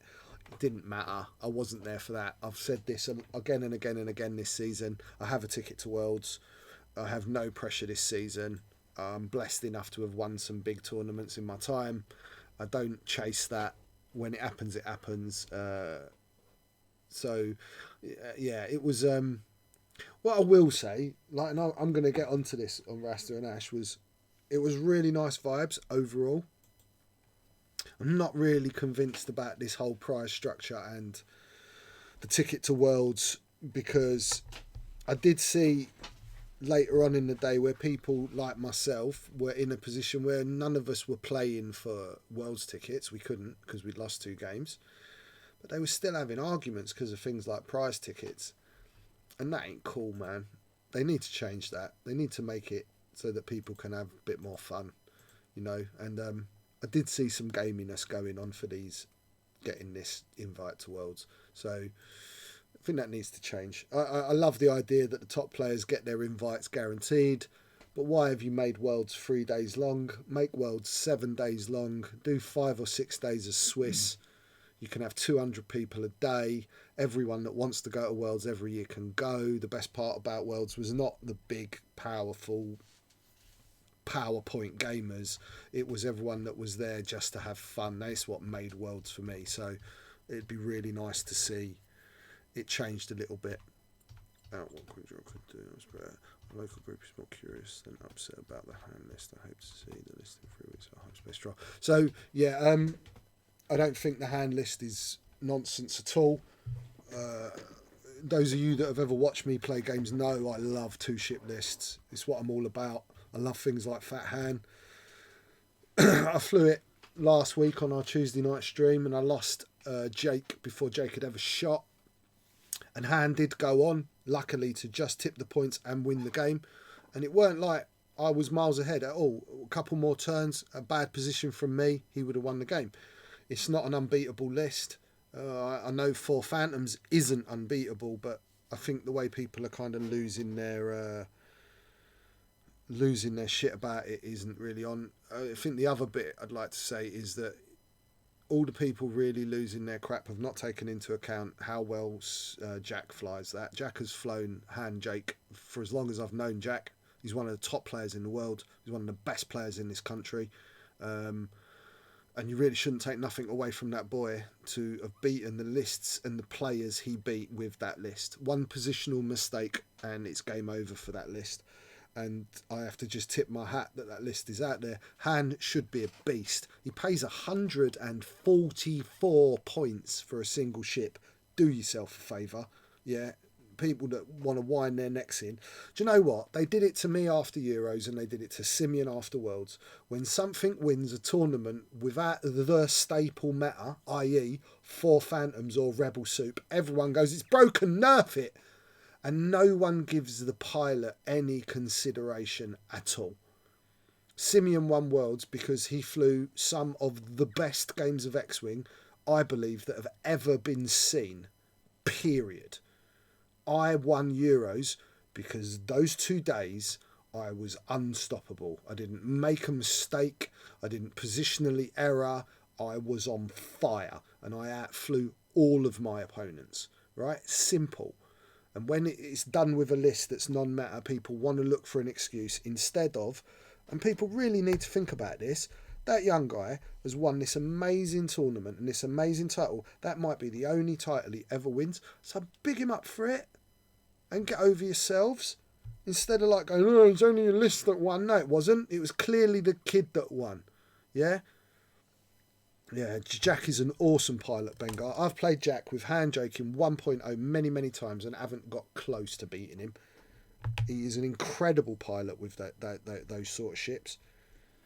Okay, so Bonsai15, who's one of our subscribers, so I'll give him a shout out.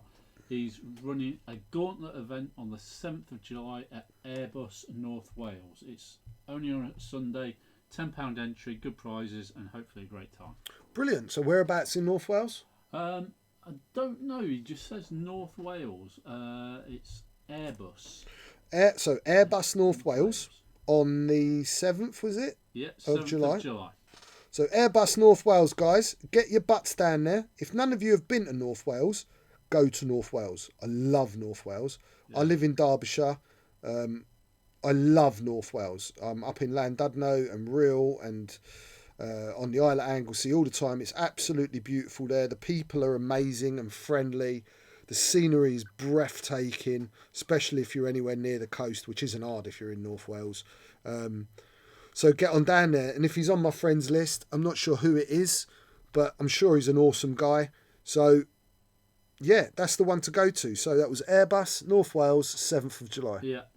Check it out on the internet. Yeah. We're more than happy to give shout outs for X-Wing tournaments and stuff as long as they don't clash with ours.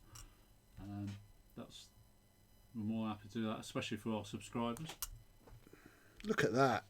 We're like radio show now. Like where you phone in and we're like, I'd like to say I love my wife and that I'll be home early. It's all of that. I love it. Where's my little nuts? So I'm nearly done on the other side now, guys. I know I've been on my soapbox, but I do like my soapbox. You know what I'm like.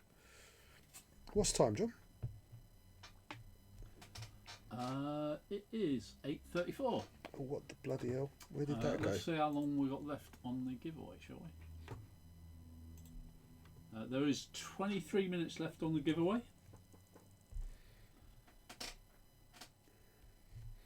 So if you want to get yourself a Wave 3 dial ahead of time, now's the time to do it. Right, so there you go. I've added some gribblies above the guns, butched that out a bit.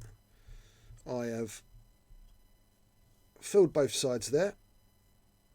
I'm going to just add a little bit of oopa doopa glue here.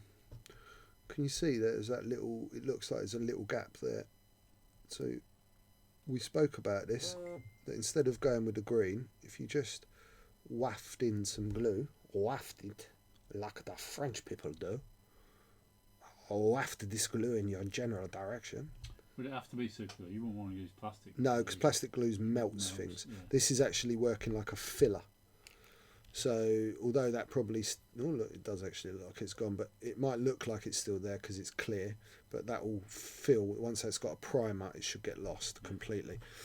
But when I first stage base coat this, I'll check anywhere, and if it needs a slight filling, I will fill it. So we've added this stuff, and this is where you start changing the model from what comes out of the box, and people start thinking, you can see they've got some lovely little details. It looks like some sort of power regulator for the guns that are underneath. It gives it a little bit of story, it gives it a little bit of character, something else to pick up on when I'm painting. Hi Andy. Not sure who they are. No, never tell me the odds. Random Haney. Oh, you know you should totally change that to Heine. It's Random Heine. Right, so the other wing that I did, do you remember I drilled a hole through it?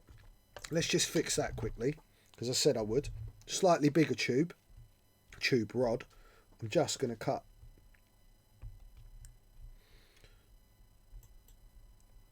And I'll show you something about this as well. So I've cut a little thing, get it on my knife.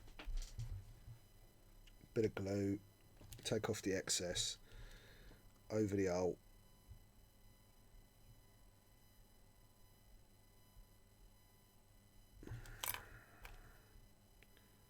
Now, let's see if you can see. Can you see? That is not flat, right? So when you're working with the bigger ones, the bigger rod, I'll tend to put them on and then I'll file them. I know Dalton's watching this going, what? Why haven't you painted 7 of those now in the 2 hours? This is why they take me so long, really. So we start to, you see that? See how straightened I made it parallel or perpendicular?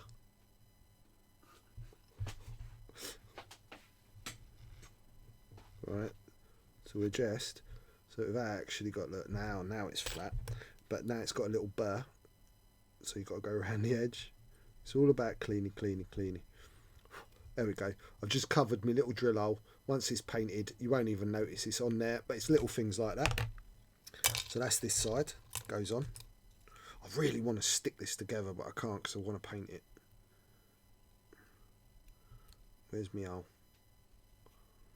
Right. So that is the bulk. We've just got to do this other wing, which I am going to do. going to do it, because this was going to be a full project, so I can just show anyone that weren't with us last time. And then we're going to be done with this bad boy, so that next week I can paint it. I'm really looking forward to painting it, actually. Let's have a look on this wing to remind myself of where I did what. Because I'm going to cheat a bit. The last time I did this, I did it slightly harder way. So that lines up. Let me see if I can show you. See what I've done? So this bit here, I've made line up with this line on this wing, so that when I copy it on the other side, I'll get that to be exactly the same. I've even got, see these 3 little gribblies here, they line up with the back of this. Right. So stuff like this that you should be doing, you should be trying to mirror and make a symmetry. Symmetry. I was going to say parallel, but that wouldn't have been the right word. So yeah, if I remember rightly, there's this little raised edge. Can you see it just sticking out? And I think there's one just there. We're going to need to clean those off. So let's get our knife.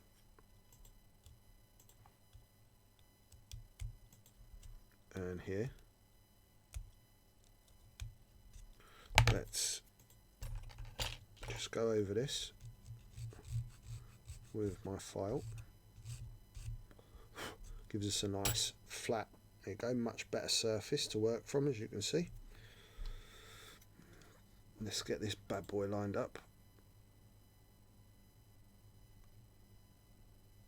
So that there and that there.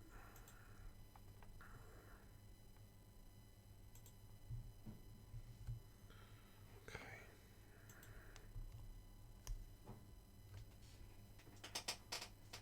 Is that somebody out the door? No. No. Right, where's that? Oh. That was right at the front. So what I'm going to do, I've just marked that. Let's take that away. I'm going to drill straight through.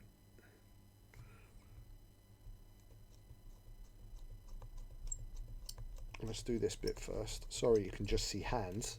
That's me drilling. Look, so I've just drilled through.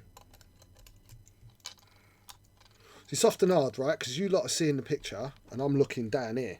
So I'm not seeing that my hands have just done that. So apologies. We're going to look at higher up camera, especially for when I'm painting. Because I often work and I'm not paying attention to my screen. As you can see, look where my eyes are. They're down here. They're not up there. So let's get that back on.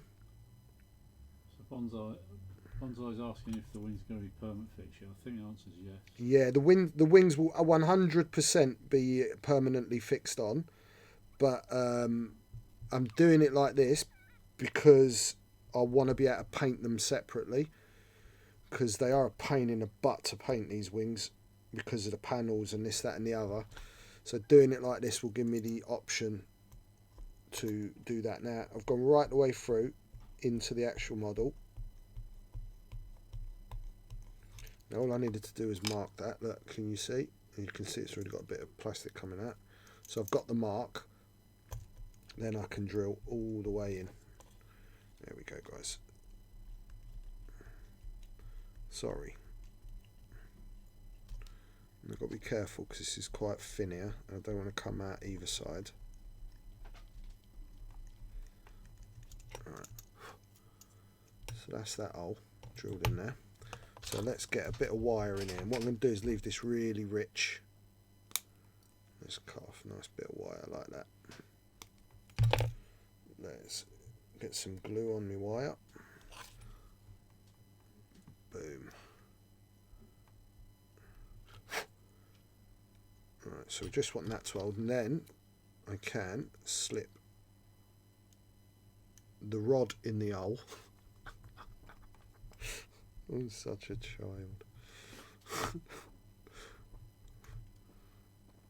Right, so that's kind of helping me to hold it, and then I'm going to drill again. So now we're looking about there. So I'm going to go just below. Oh, can you see? Just below where I did.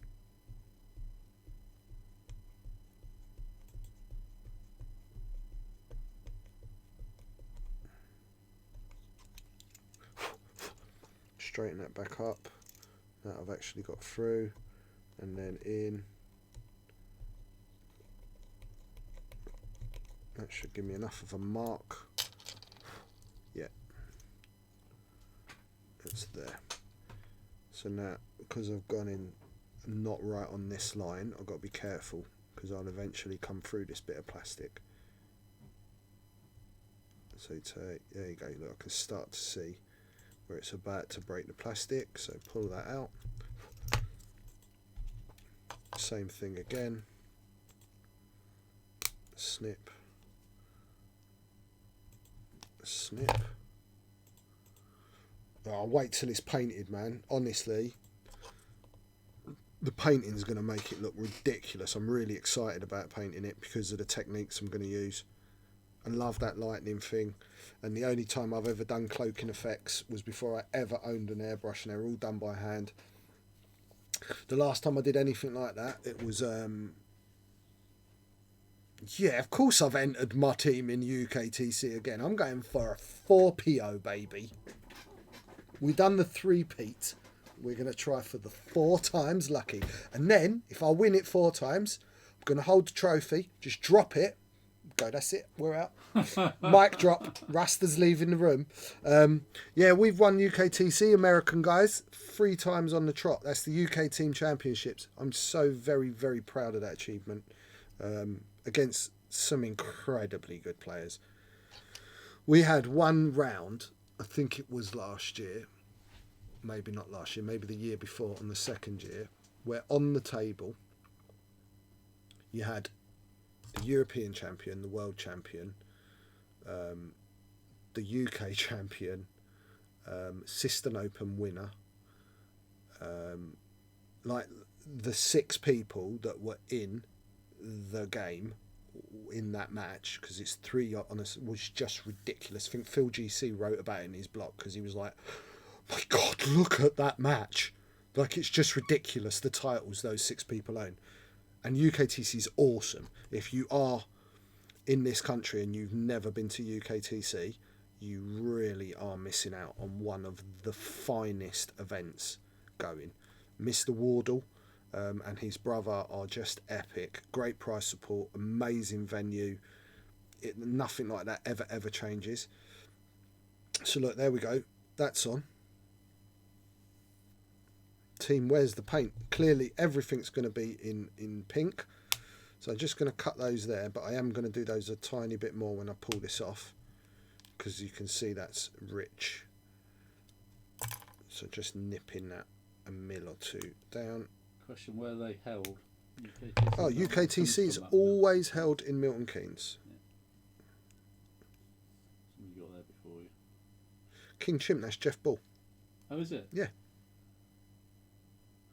Mandalore Ian. Yeah, look, it's Ian. When you change that to X-Wing Jesus, dude, what's wrong with you?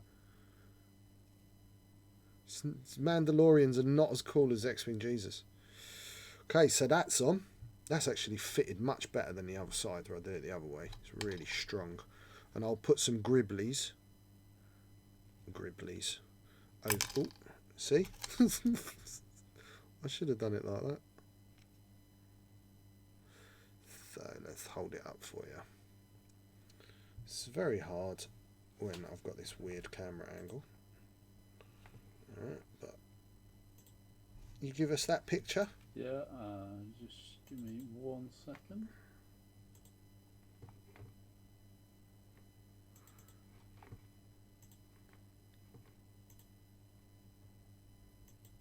It's going to take a second there. This year for UKTC, I am, there you go, look at that. We're pretty bob on there. We are pretty bob on. We're as close as I want to go anyway. I don't need to... It might be worth pointing out the model in the picture is actually a lot bigger. Oh, the model in that picture is humongous. Right, there's a massive, big-ass kit bash. So those silencer wings are off the ERTL or whatever it's called, the Ertl model kit, which is huge, which the wings are going to be about that long. Big things. So this is my little version of that. I've got the split, I've got the silencer wings, I've got the guns in the right place, I've added some gribblies over the top of my cannons, so it looks like they've got some sort of mechanism making them work. that's it really. I mean, I'm gonna put a little gribbly on that in a second, and hopefully that hole, I'll just put a little filler on that. I think I don't want a gribbly on top of that one, but yeah, I'm gonna put another gribbly on that to match this side. Next week we're gonna paint it. We're gonna paint it. The only thing I might have done is just base coated it, right? And that can be done with a rattle can. I'm just going to do it with my airbrush probably because it's easier. I might not have though. It really does depend on whether I've had the time. But the only thing I will have done stepped away from this bench is put a base colour, which is pretty much just spraying it, right? Nothing really.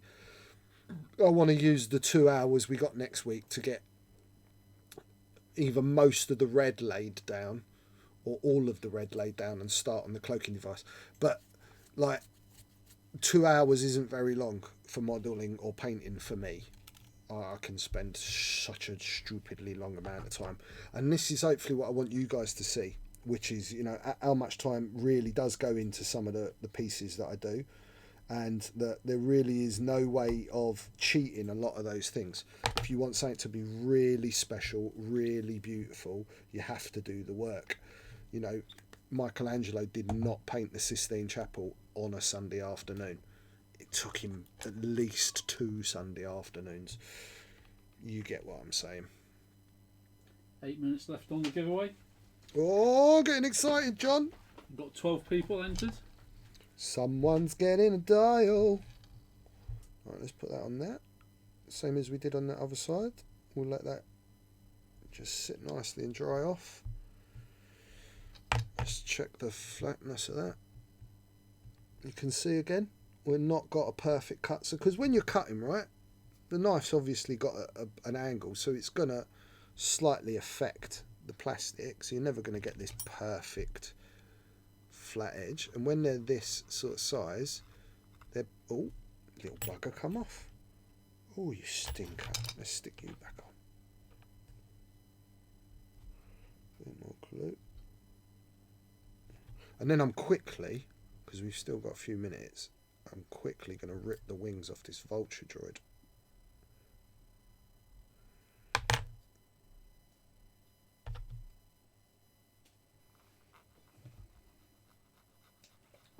Oh, I'm not even in shot. Sorry, guys.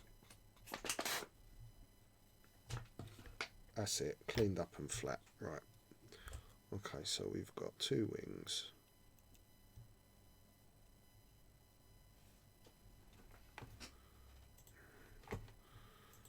Two wings, lovely jubbly. And the actual model. Let's put it to one side for a second. Right, vulture droid. I want to make it walk. I already had a fiddle. Look, that came off really easy. I'm sure there would be a way of doing this. Probably a freezer jobby, because that looks like that's like an insert.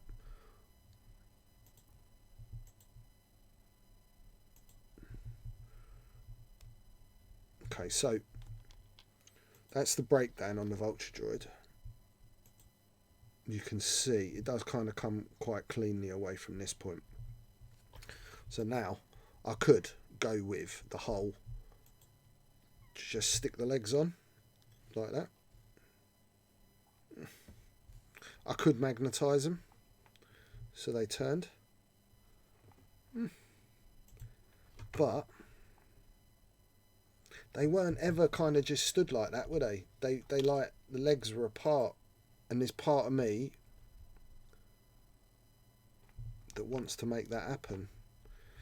Now the problem I got, right, is if I make that happen, so if I cut these apart here and then rejoin them so they're like at a jaunty angle, do you know what I mean? It's going to be a fixed model. It's not going to revert to it's not going to revert to the original flying model. So okay, I'll tell you what, internet, your choice. Do I just magnetize it like that, really simple, so it goes from that to that, but that's going to look like, you know, that stood up? Or shall I cut them and make them kind of look like proper walkie legs, and just have it as a landed battle droid. Do you want me to do an actual proper poll? Do it, John. John can do the poll. Give us a second, internet, and we'll ask the question. Have yo 3D printed? Well, no 3D printer. You must be joking, mate. I've only just started using gas and electricity. Just switched over from candles and coal. No, I haven't got 3D printer. That's a really great idea to do walking legs and have like interchangeable. That's a really great idea. I hate people that come out with really great ideas. Can you 3D print me a set of legs and get them here in 6 minutes? Go! So the question is, how should Rasta mod the droid ship? Magnet, or what's the other option? Actual heavy converted legs. Converted. Yeah. Bearing in mind this is Kev's.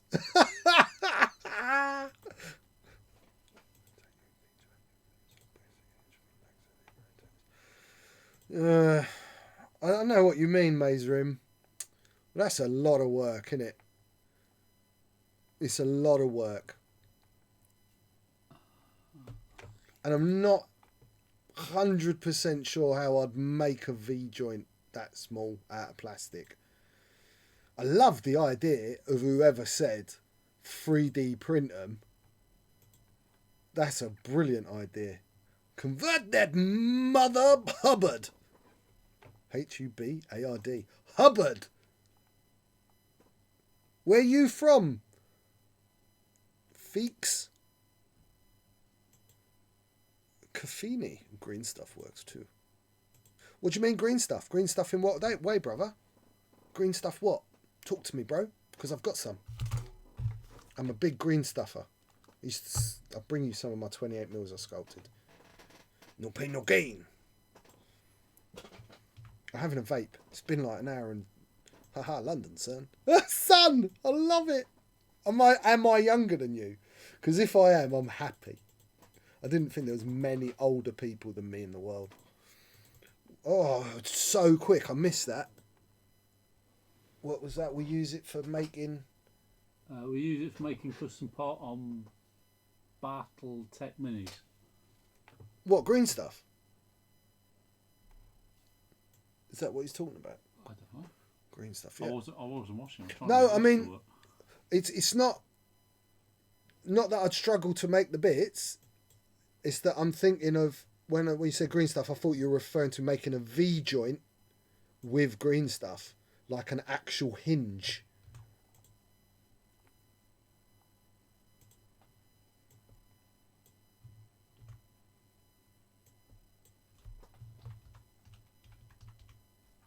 Is that not what you... Did you just mean actual making a part? Making like a conversion with the green? Because I can fully sculpt with green. I'll bring some stuff next week.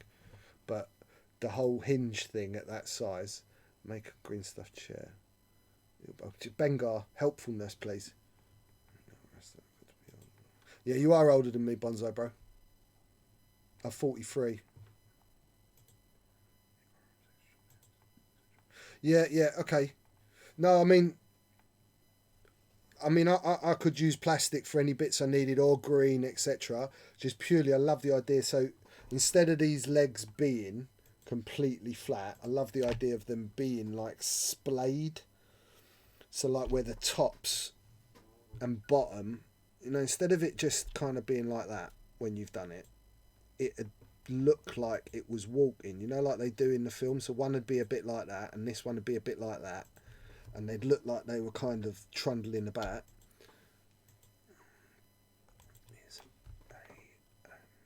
Oh, it's moved so quick. Rasta is what? Rasta is and off the splayed legs. It doesn't read right. Bring your glasses next week too.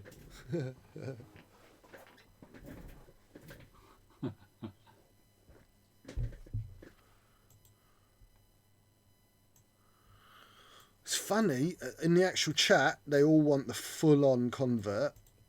Magnetise it and display the legs so it looks ridiculous in flying modes. Yeah, but that's the problem, Akash. I can't. They'd never fly like that. What if the vultures were flying while standing? Matt Skywalker Cole's definitely the best name. Alright. Thanks. Me and John were having a discussion about how crap it's not being 20 anymore. You can just power walk through space. You like it, King Chim? I'm probably going to end up heavily converting it and just having it as a one-off. But I did love the idea. I really... See, now, though, I'm like, oh, shall I convert the legs and magnetise it and then just buy another vulture droid and have replaceable wings so that my one vulture droid is now worth £40 just in product? You know that's not beyond me, don't you? I really like the idea of 3D printing. I hate you, Matt. I'm charging you more from now on after you've just said that. Yes, do it. Lawless, have you seen my YV? I got a YV666 which has got £180 worth of product on it before I started painting it. You have one of each for an interchangeable wings. Oh, Amish, hi Amish. Do it would be epic. I'm liking the Matco's less and less. Yeah, you can talk, Bengar. I got pants older than you, Bengar. Okay, so they just have to type magnet or converted into the chat and that will start the poll rolling. 27. Bengar thinks 27's old. I love him so much. Yeah. Oh, the joys of youth. Yeah. Youth. Glue both wings together. Oh, so quick. You lot are so quick. Oh, you just put a straight. Oh, it's too fast. Oh, I like it. If it has a proper pip around, you're nuts. It's okay. I brought two problems to make a Lancaster pole. Ah, I know who you are. I loved that model. It's converted. Magnet, converted. Magnet don't seem to be registering. John's one job I give him. Sorry, one job I give him, and he ruins it. What is that? Fucking numpty bump. It's because I put magnets. Right. Okay. Those who put magnet. Put magnets. Go on. No. Just do it again. Just vote. Magnet people vote again. Magnets and converted. I like it all, Frick. The problem is, right, if I do the magnets and converted, I need a second vulture droid, which I don't own. Huh. Just magnet, guys. You are so late. We're pretty much over. Do it again. That's it. Oh, look, there we go. It's working now. Take the S off. Just do it again. It's just without the S's. I fixed it.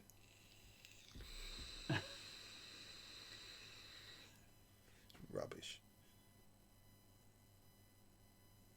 It's working now. It's working now. I love the little polls. Also, by the way, thank you for the 48 of you which have stuck with me through this one. And I know this was like a bit of like what I did in the first one because I'm just finishing the same model, but it's even. Is it even? Yeah, 9 and 9. 9 and 9. Oh, that means I got to do both. I hate you, internet. Right. Come on, somebody needs to vote. One way or the other. Somebody's got to decide and vote. Put them down. Dude, we just haven't got any. We're still waiting for our complete order. We've still got people waiting for their pre-orders because the distributors screwed up royally. I love you, Random. I really appreciate all you guys from across the pond watching. It really means the world. I thought it was a fancy Forge World paint on it. What? Sorry, what? Did you use clear paint? Did you use the clear red and stuff that they sell for like stupid? How have you spent £300 on Forge World paint on a Nim? Please explain. Yeah, I haven't got... Who's 3D printed up that could print them? That's a really good idea. Oh. And my little caster guy, he's going to London for a week, so I couldn't even send him a set and get him to cast me some. This is something I shall ponder on the coming week. New paint, who this? New paint, who this? I don't understand. It's young people talk, George. See, I'm totally down with the kids. I shake hands now. Don't fist bump no more. I do. That's how they do it, isn't it? Yeah. No, I don't care. I'm still fist bumping. Teach them the old school ways. So it looks like you're converting, but it's very close. I think I'm doing both, you stinkers. I think that's what's going to happen. Right, because I ain't got time to do it now because we are getting done. So we stream you guys on our fit. Whoa! I'm on HD. Yo, American ladies. Yeah, home of Princess Leia. I shall be coming to America for Worlds. I'm a wicked cook. I don't know if any of you know that, but I would make a great cooking boyfriend. and one has a charming English accent. So I could say, good evening, my darling. May I get the door for you? You see, because this is how I speak normally. I only put on the guttural tones to associate with the more common of our viewers that don't really understand when I pronounce the Queen's tongue in the proper way, as it should be pronunciated. Not really. I was dragged up behind a bus. Can I dance? Dude, I'm half Italian, half African. Yeah, I can dance. And I can dance. Enough of that. Should we pick the winner?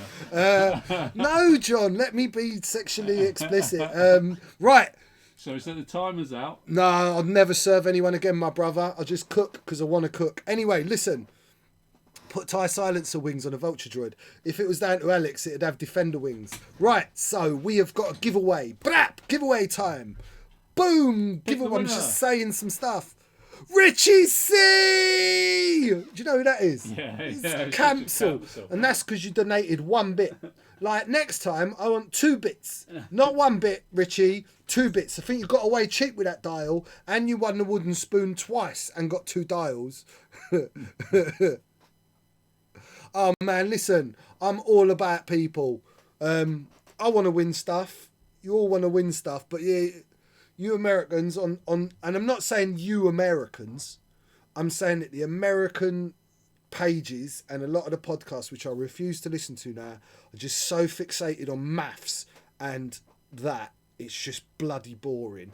And I'm way more interested in meeting cool people, making great friends and having life memories, because it could all be over tomorrow.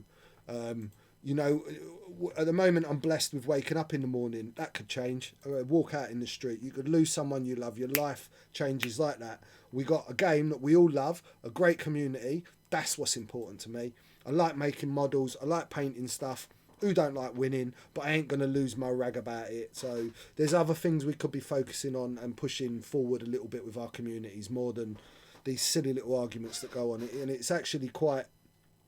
I find for the younger people, the internet, the way they communicate like that, because it's always negative, it's going to have an impact on these kids in their heads. And if you don't put some positivity out there, you're going to destroy some people, some weak people in their mind. They ain't had the right support or help with their family or with their friends, and you have one little negative thing and some kid goes off and does something stupid behind closed doors, and someone could be responsible for that because they're a keyboard warrior.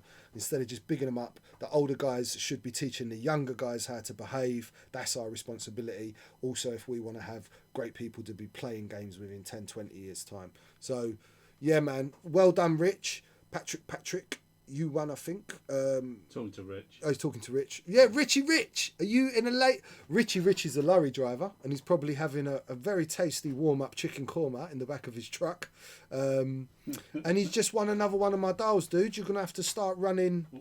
What are they called? What are they one? The Galactic Republic. That's it. Yeah. There's so many names for things now. That's why on Reddit I always tell people how awesome their paints are, no matter what it looks like. Yeah. This is what I certainly think about people commenting on people's paint jobs, right? And people's conversions. Please, if you don't like what someone's done, just don't comment. There's no need to jump on someone and go, that's shit, don't like that. Oh, it's rubbish. Don't do that. It's rubbish. If you like someone's thing, cool. Pay them a compliment. you must remember a lot of the times there's people that haven't got the experience. They may be young, they may be kids, and even if they ain't, even if they're 40-year-old bloke, it don't matter. You don't need to be rude to people. Just think about it like it was your dad or your uncle or your grandfather or something like that. Just be nice to people, man. It costs nothing. Manners cost nothing. I love doing this. I don't know if I actually want to. I really enjoy doing this. This is one of the best things I've changed round. I'm really excited about next week. What I'm probably going to do with the Vulture Droid is I'm just going to hang off because I'm going to very much look into the 3D printed. Maybe even just casting these, although I don't know if I'm allowed to. But 3D printing I could get away with without upsetting anyone. I'm sure I could cast them as long as I was just using them for myself. But I don't really want to buy 2 Vulture Droids for each droid, and my OCD says that if one does it, they all have to be able to do it. Dude, we all start somewhere. You should have seen my first original models. The reason why I'm good at modelling and painting is because I've done nothing but that for 30 years. It's just repetitive practice and learning from people.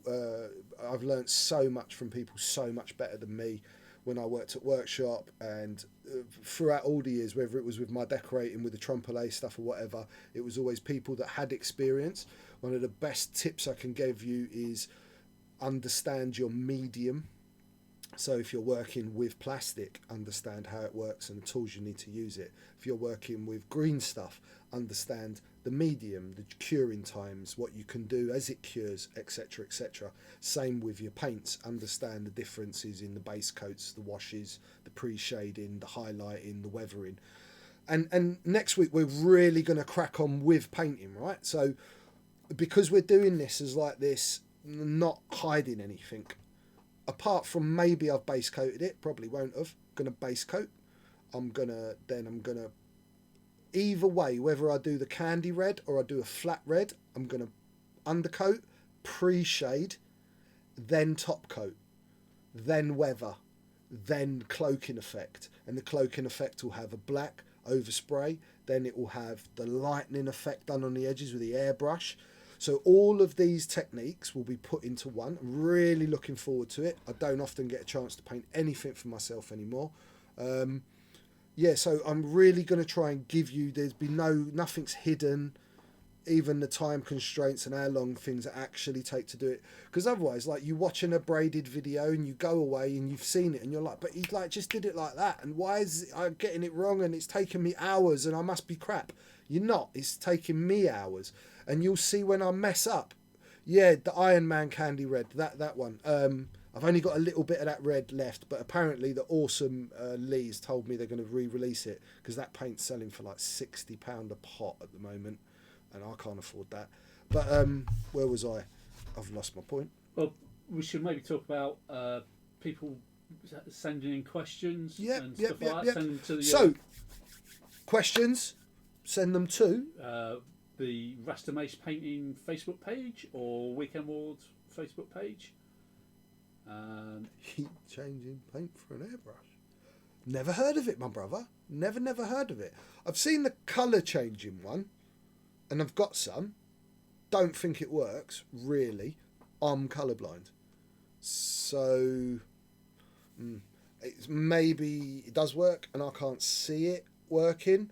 I don't really like the colour changes. The candy thing, I don't know if you're a patron, but I did this whole video about my converted IGs. One was Iron Man, one was Captain America, and it was done with an effect where you can see it at the start of this where it show a little turnaround. Started silver, pre-shaded, and then it's glazed with this clear red. So it'd be akin to painting an actual car where you use candy paint, which is shot over a metallic base coat. Any of the Americans watching that are big into their hot rod culture out there, you'll understand what that means. I used to paint cars. My dad's a butcher, mechanic, jack of all trades guy. So I've done that actual on cars and brought that into the modelling side of things. So yeah, listen, questions for next week, please feel free to send them to Weekend Warlords. Next week we're going to be painting. So like I said again, use this time. Yeah, I had my own hot rod. I had converted cars. I was a proper little. Yeah, I'm really into that sort of stuff. Really into my cars. I can't afford to have a nice car, but I would like to. It'd look like something out of Mad Max though if I owned a car. I'd probably go full on steampunk. Guns out the front, flames. Had a Herbie replica. It was not a Herbie replica.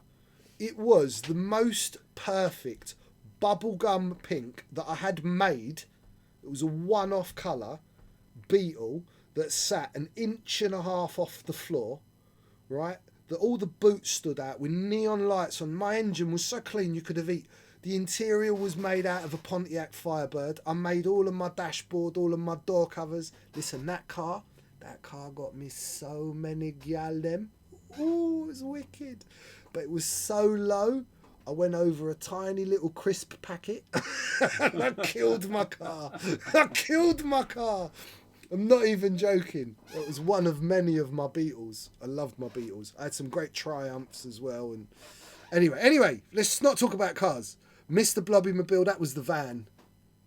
Blobby was the van that I made look. Don't stop it, Ash Brooks. Ash Brooks. It's Ash Brooks. Do you know a guy called Ash Brooks? I've heard of him. He's a bit of a myth. Yeah, he's a bit of the myth. Yeah, he's a bit of a. What compressor and airbrush for a casual user? John, grab an airbrush compressor. I love questions. Let's do this for a few minutes. But yeah, listen, in the next one, like I said, you can send John a picture of what you're working on. You can whisper it. And if we've got time, we'll pop it up and I'll try and comment and I'll try and say, try this or do that, especially now I'm painting. So this is a Spa Max Arism Mini air compressor. Colour is burgundy red. How much is this, John? I think it's about £115. This is about 115 quid. Right, so it's tight. It's perfect if you don't want to take much space up. You want to. No, this one's not been opened. You can take it out. It's cool. It's cool. It's about time we did a review of this as well. Right. If you flip those Hold on. Comes with an awesome braided hose. You can see how small it is. Right, you can have a good look then, see how small this is. Right, the compressor I use is 350 quid. It's a proper pro compressor. Get out of bag. This is more than you'll need. If you are just painting, like hobby side of things, this is more than you need. My airbrush runs pretty much all day, every day. I need a super heavy duty compressor. No, wow. Yeah, I mean, look, random. You can use a car compressor without a doubt, but they're noisy, they're oppressive, they're massive. You don't need it at all. I have an Iowata Pro, which is just incredible. The control I get out of the compressor never gets hot, it never overheats. This, I don't know that this probably looks like a straight little diaphragm, and it'll give you what you need. It's actually reasonably quiet. It's going to be very quiet. You've got a pressure adjustment. That's pretty much everything you need. I do not recommend spending like literally no money on a compressor. You can get like these bargain sets where you buy a little airbrush and you get the compressor as well, and it's like 90 quid. They're rubbish. The compressor will last you 10 minutes before it breaks. They use them a lot for doing like girls' nails. They use them for doing there you go, and here's how I handle it. I like this. It's like a proper show. Do you know what? I'm going to do this because we don't need this. Oh yes, I can see myself. Right, I don't recommend the really cheap £30-40 compressors that you can buy on eBay. They are absolutely gash. They are so low powered that when you're trying to run your airbrush, they just run and run and run and run and run and run. And that creates such a strain on the diaphragm on the inside that the metal components overheat and snap. No, see, that'll be too small to have a tank. The reason why my airbrush, my compressor's expensive is because in the handle, is a tank, and it's a much bigger unit. It's a professional airbrush. It can run up to 3 airbrushes at once. It's got multiple fittings. It's got an inbuilt water trap. It's really pro. It's like it's what I do for a job. I was gifted it as a present by that lovely man. It's the best thing I own apart from my airbrush, but without that compressor. But that is a really nice. I'll still have 30 bath compressor off my ship. Think that'll work. It totally would work. I was literally considering nicking my dad's old car compressor. The problem is though, when you start running with car compressors, is you have to start buying loads of, and I did look into this, you have to start changing all your fittings down, because they are going to be much bigger car related fittings from the actual compressor to the airlines. Then you have to have power regulator, you have to have water traps all in line at the compressor. And the compressors, when they run, are just big, noisy things. I want something that sits on my desk and I can just take with me as well like that. And that's what these portable compressors are. £100, 110 quid will buy you a nice little compressor that you'll probably never ever need to replace in the lifetime of using it. If you are a pro painter and you are looking at having a compressor running for 6 to 8 hours a day, you need to up your game and spend 200-300 quid. It's legit. If you're just hobby painting, £100, 110 quid is going to get you a brilliant compressor. Same way with your airbrushes that we did in the comparison. 65 quid's your starting airbrush, 110 quid's going to give you something amazing. When you step up from that kind of £100-ish mark, dude, I had 3 of the little cheap ones and I literally burnt them out 1 week at a time. Burnt one, borrowed one, burnt it, borrowed one, burnt it. 3 dead compressors in 3 weeks. False economy. There's 120 quid gone because you brought 3 crap compressors. Buy 1 good compressor. Don't re-buy a compressor. We live in this disposable society where everyone thinks you can buy everything for nothing. It's not the case. When you're investing in a hobby that gives you hours and hours of pleasure, think about what you're investing in. If you were a car mechanic, you buy snap-on tools, you buy great tools that last you a lifetime. If you buy cheap little pony tools down the market off Del Boy, 2 turns of the spanner and it's going to snap in half. Like I said, false economy. You need to, when you're looking for anything that's engineered with steel components and like moving items, you need to buy something decent. Iowata are amazing, and Iowata own what's that other big airbrush company? Harder and Steinbeck. Yeah, all part of the same group. It's all part of the same group. You can't go wrong with Iowata. You really can't. So, but yeah, I've got to go now too. John's got to go home. I love you all deeply. I will see you next Monday at 7 o'clock. Could those of you that have friends out there, please let everyone know this is happening. This is happening weekly now. This is live to the whole world. Join us at Weekend Warlords on Facebook. Please subscribe on Twitch if you haven't, or YouTube if you haven't. Join us on a Tuesday night for our gaming nights that we have every week. Join us on our monthly tournaments. And come back next week. It's been awesome having you. Support us on Patreon. And support us on Rasta Maice Painting Patreon, which will soon become Weekend Warlords Network Patreon. But I love you guys. Thanks for joining in. All of you, but thank you to you lovely Americans. I really appreciate you guys. It means the world that you're watching on the other side of the pond. And I love you English people too, but I can give you hugs and tell you that when I see you. Love you all, Frick. Bye, everyone. Peace.